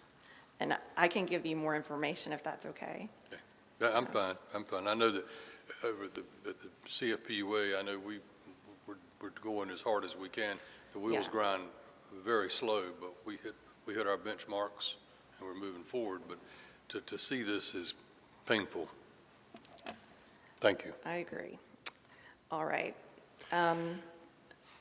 The election happened, and as in past sessions, North Carolina will be governed politically by a split legislative executive branch with our new Democratic governor, Josh Stein, and our Republican-controlled House. The Republicans gained a supermajority in the Senate and increased their majority in the House. The General Assembly convened on the 8th of January and were sworn in, and they'll be back on January 29th for business in earnest. Senator Phil Berger will be President Pro Tem in the Senate, and Dustin Hall was unanimously selected as Speaker of the House. I am trying to breeze right on through. All right, let's take a look at what is to come in 2025 in Raleigh. First of all, the state budget. Lawmakers have to nail down a new state budget, which will come with some added pressure since that's not something that was accomplished in the previous session. We are going to look at Helene Relief Aid. There's no doubt about that that's at the top of the list in terms of priorities. And people are very vocal about needing a more streamlined approach that gets the most money to the right place soonest. And we know the importance of that here in Wilmington. And some people are saying that rather than waiting for the overall budget bill this summer, they'd like to see a mini budget passed that would take a look at federal relief. Here, next I'm just going to say that immigration is going to be a major topic, and in November, as you know, the General Assembly overrode Roy Cooper's veto on House Bill 10 that would require sheriffs to cooperate with ICE. We will probably see further requirements suggested, and I guess in terms of what's to come, the new administration in Washington will probably set a tone for many issues we'll see reflected at the state level, issues and conversations.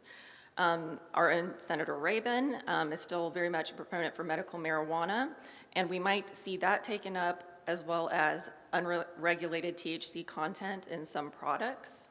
We all know that there's not really regulation right now on vape products, and that's a concern. Healthcare industry reforms and childcare. We have a financial cliff in March for childcare, so we're going to need to do something soon. And, all right, NC leadership, as you're aware, we have Governor Stein. This is his Council of State. We look forward to connecting with all of his agency leaders. Some of these are familiar faces, and some of them are going to be new to us. And so we're going to be reaching out, being sure that they know that Wilmington is, we're ready to engage, we're ready to find a way to be a leader in whatever issue and discipline that they are the head of. Now, let's get right to it. The legislative agenda. We have two sections of this, the state and of course the federal. So first, let's talk about our state legislative agenda. I invited council and Wilmington's executive management team to be involved in its development by submitting suggestions and revisions. We also do this in consultation with the county, the Chamber of Commerce, and certainly the League of Municipalities, and to be sure that nothing that we have on our agenda really conflicts with the needs of our neighbors. Many of these are long-term goals and roll over year after year. They're stated broadly to allow flexibility. And you'll see the word support and oppose here. I will say it's important for us to remember we have to play offense and defense. It's important to be proactive, but we have to really be diligent in protecting the things that we already have to be sure that they are not legislated away from us.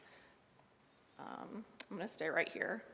I do not want to keep you long enough to read all of these. I will tell you that some of the things that have changed from years past is, well, for instance, as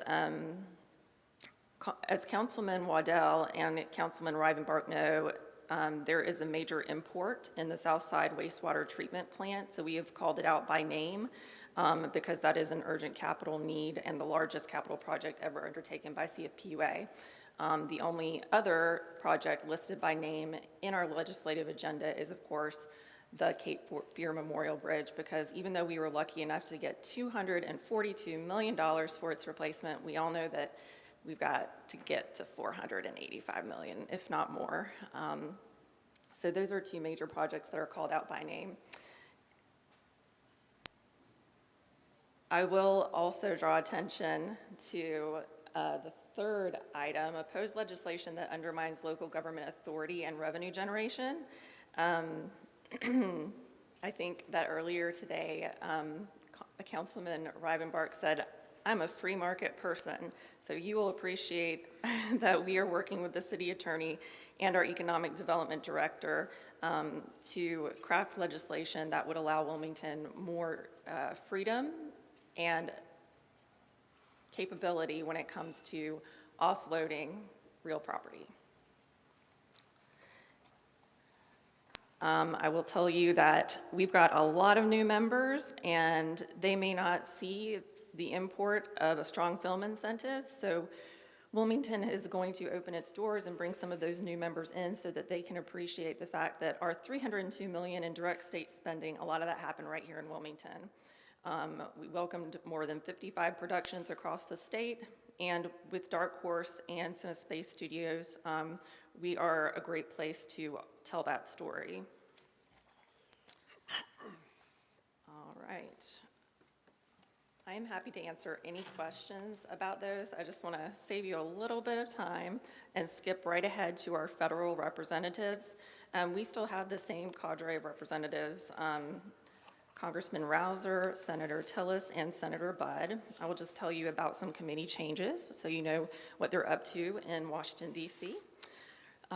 Representative Rouser is still on the Transportation and Infrastructure Committee. He still serves as chair, that is leader of the subcommittee on Water Resources and Environment, which is perfect for him as a representative of this area, and the Agriculture Committee. Senator Tillis is still a member of the Helsinki Commission, the Senate Committee on Banking, Housing, and Urban Affairs, Finance, the Judiciary, and Veterans Affairs. And Senator Budd has maintained his appointments on Armed Services, Senate Commerce, Senate Health, and Senate Small Business. We are super grateful for a couple of things I just have to say. They worked so hard for us on airport funding. So this, as you know, includes $20 million in federal grants that we're going to see make big changes at ILM. And like I said, $242 million in federal grants to help us replace our bridge, which is truly incredible and historic. It was nice to be there in July with all of you when they made that announcement. As far as our federal legislative agenda goes, many of these items will seem very familiar. That's because they are important and they infrequently shift. These things are going to probably be in many future legislative agendas. If you have any questions about them, I'm happy to answer them. I am going to breeze right through. Oh yes, each of you worked diligently across North Carolina to build civic partnerships and develop relationships with our policymakers, and I just wanted to end this presentation with a couple of fun little highlights. So I'm just going to take it month by month. In March, you were at the National League of Cities Congressional Cities Conference. In May, we had a presidential visit. We took an inner-city visit to Savannah, of which, I think several of you were a part of that to gain insights into the city's economic development strategies. We, as always, host a legislative breakfast. This was last year in June. We look forward to having it again this year on March 21st.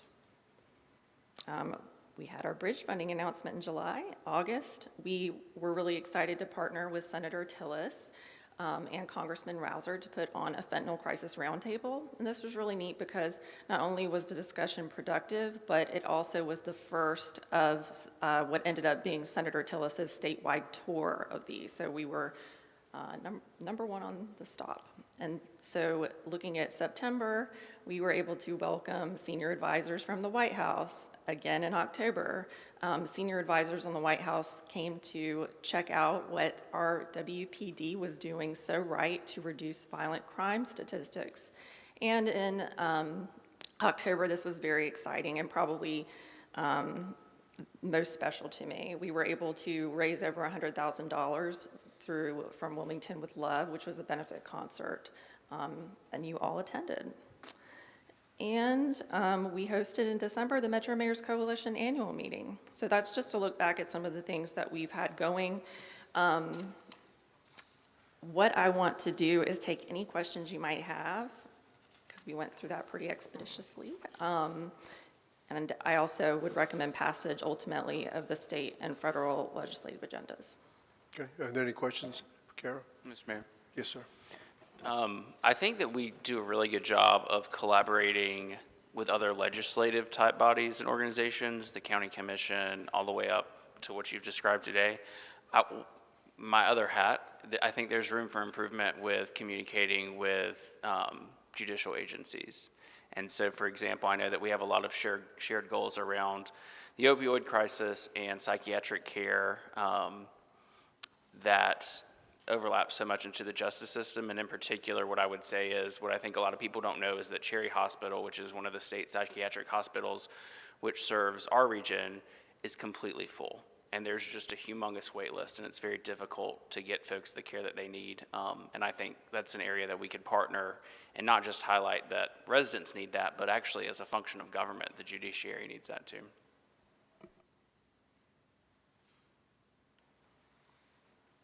Thank you. Good point. Good point. Very good point.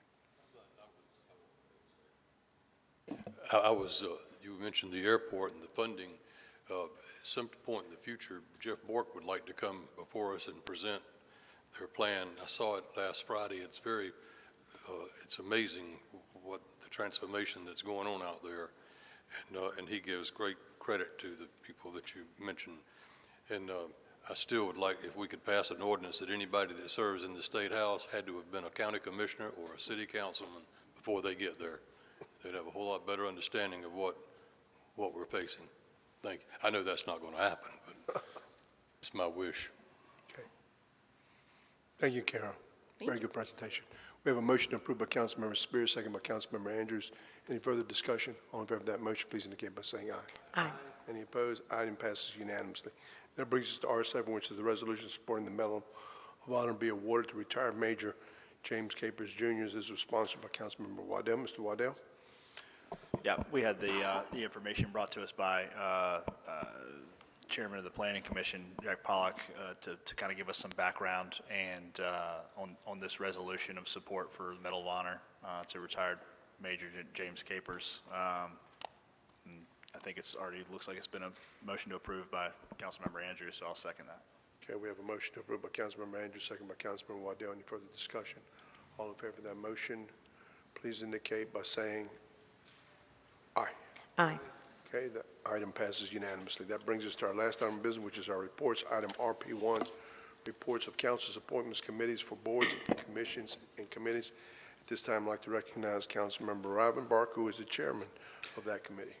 Thank you, Mayor. The appointments to boards, commissions, committees met on January the 6th. Members are myself as the chair. Councilmember Luke Waddell was joined us via Zoom that day, and Councilmember Celette Andrews was in attendance. Staff was Penny Spicer Sidbury, our city clerk, and Sean Evans, the deputy city attorney. The following recommendations I present to you for your consideration. The Convention Center Advisory Committee, reappoint Kristen Freeman as hotelier with a term to expire 12/7/27. The Loan Review Board, appoint Cherie Darian as alternate one. Item number 3, Municipal Services District Advisory Committee, appoint Tom Davis to represent WDI, Wilmington Downtown, Inc., with a term to expire 7/1/2025. New Hanover County / City of Wilmington Community Relations Advisory Committee appoint Lauren Samples to fill a vacancy as an at-large member with a term to expire September 20, 2025. City of Wilmington / New Hanover County Commission for Women appoint Jane Peterkin to fill a vacancy with a term to expire February the 18th, 2025. Downtown Parking Advisory Committee reappoint Samantha Sawyer with the Downtown Business Alliance with a term to expire January 16, 2028. And Sister City Commission appoint Jim Clark to fill a vacancy representing CFCC, Cape Fear Community College, with a term to expire 9/1/2026. With that, I would make the motion. Okay, we have a motion to approve. Councilman Reinbach, second by Councilmember Waddell. Discussion. All in favor of that motion, please indicate by saying aye. Aye. Any opposed? Item passes unanimously. This concludes the regular agenda. Are there any items brought forward by our city attorney? We do have a closed session motion, Mr. Mayor, whenever it's appropriate. Okay. Our city manager.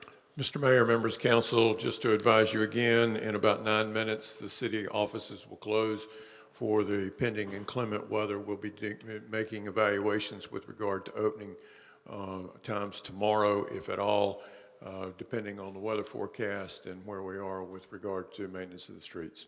Okay, very good. Thank you. Madam Clerk. Mr. Joyner. Stay safe, everybody. Thank you. Mr. Waddell. Mayor Pro Tem. Everybody look out for each other. Stay safe. Councilman Reinbach. Ms. Andrews. I just wanted to bring forth the positions that we're going to be looking for the appointments committee. We have a long-term vacancy on the Convention Center Advisory Committee for an on-site hotel. And so we're looking for anybody that can represent the Embassy Suites, the Aloft, or other hotel near the Convention Center, and you would be encouraged to apply.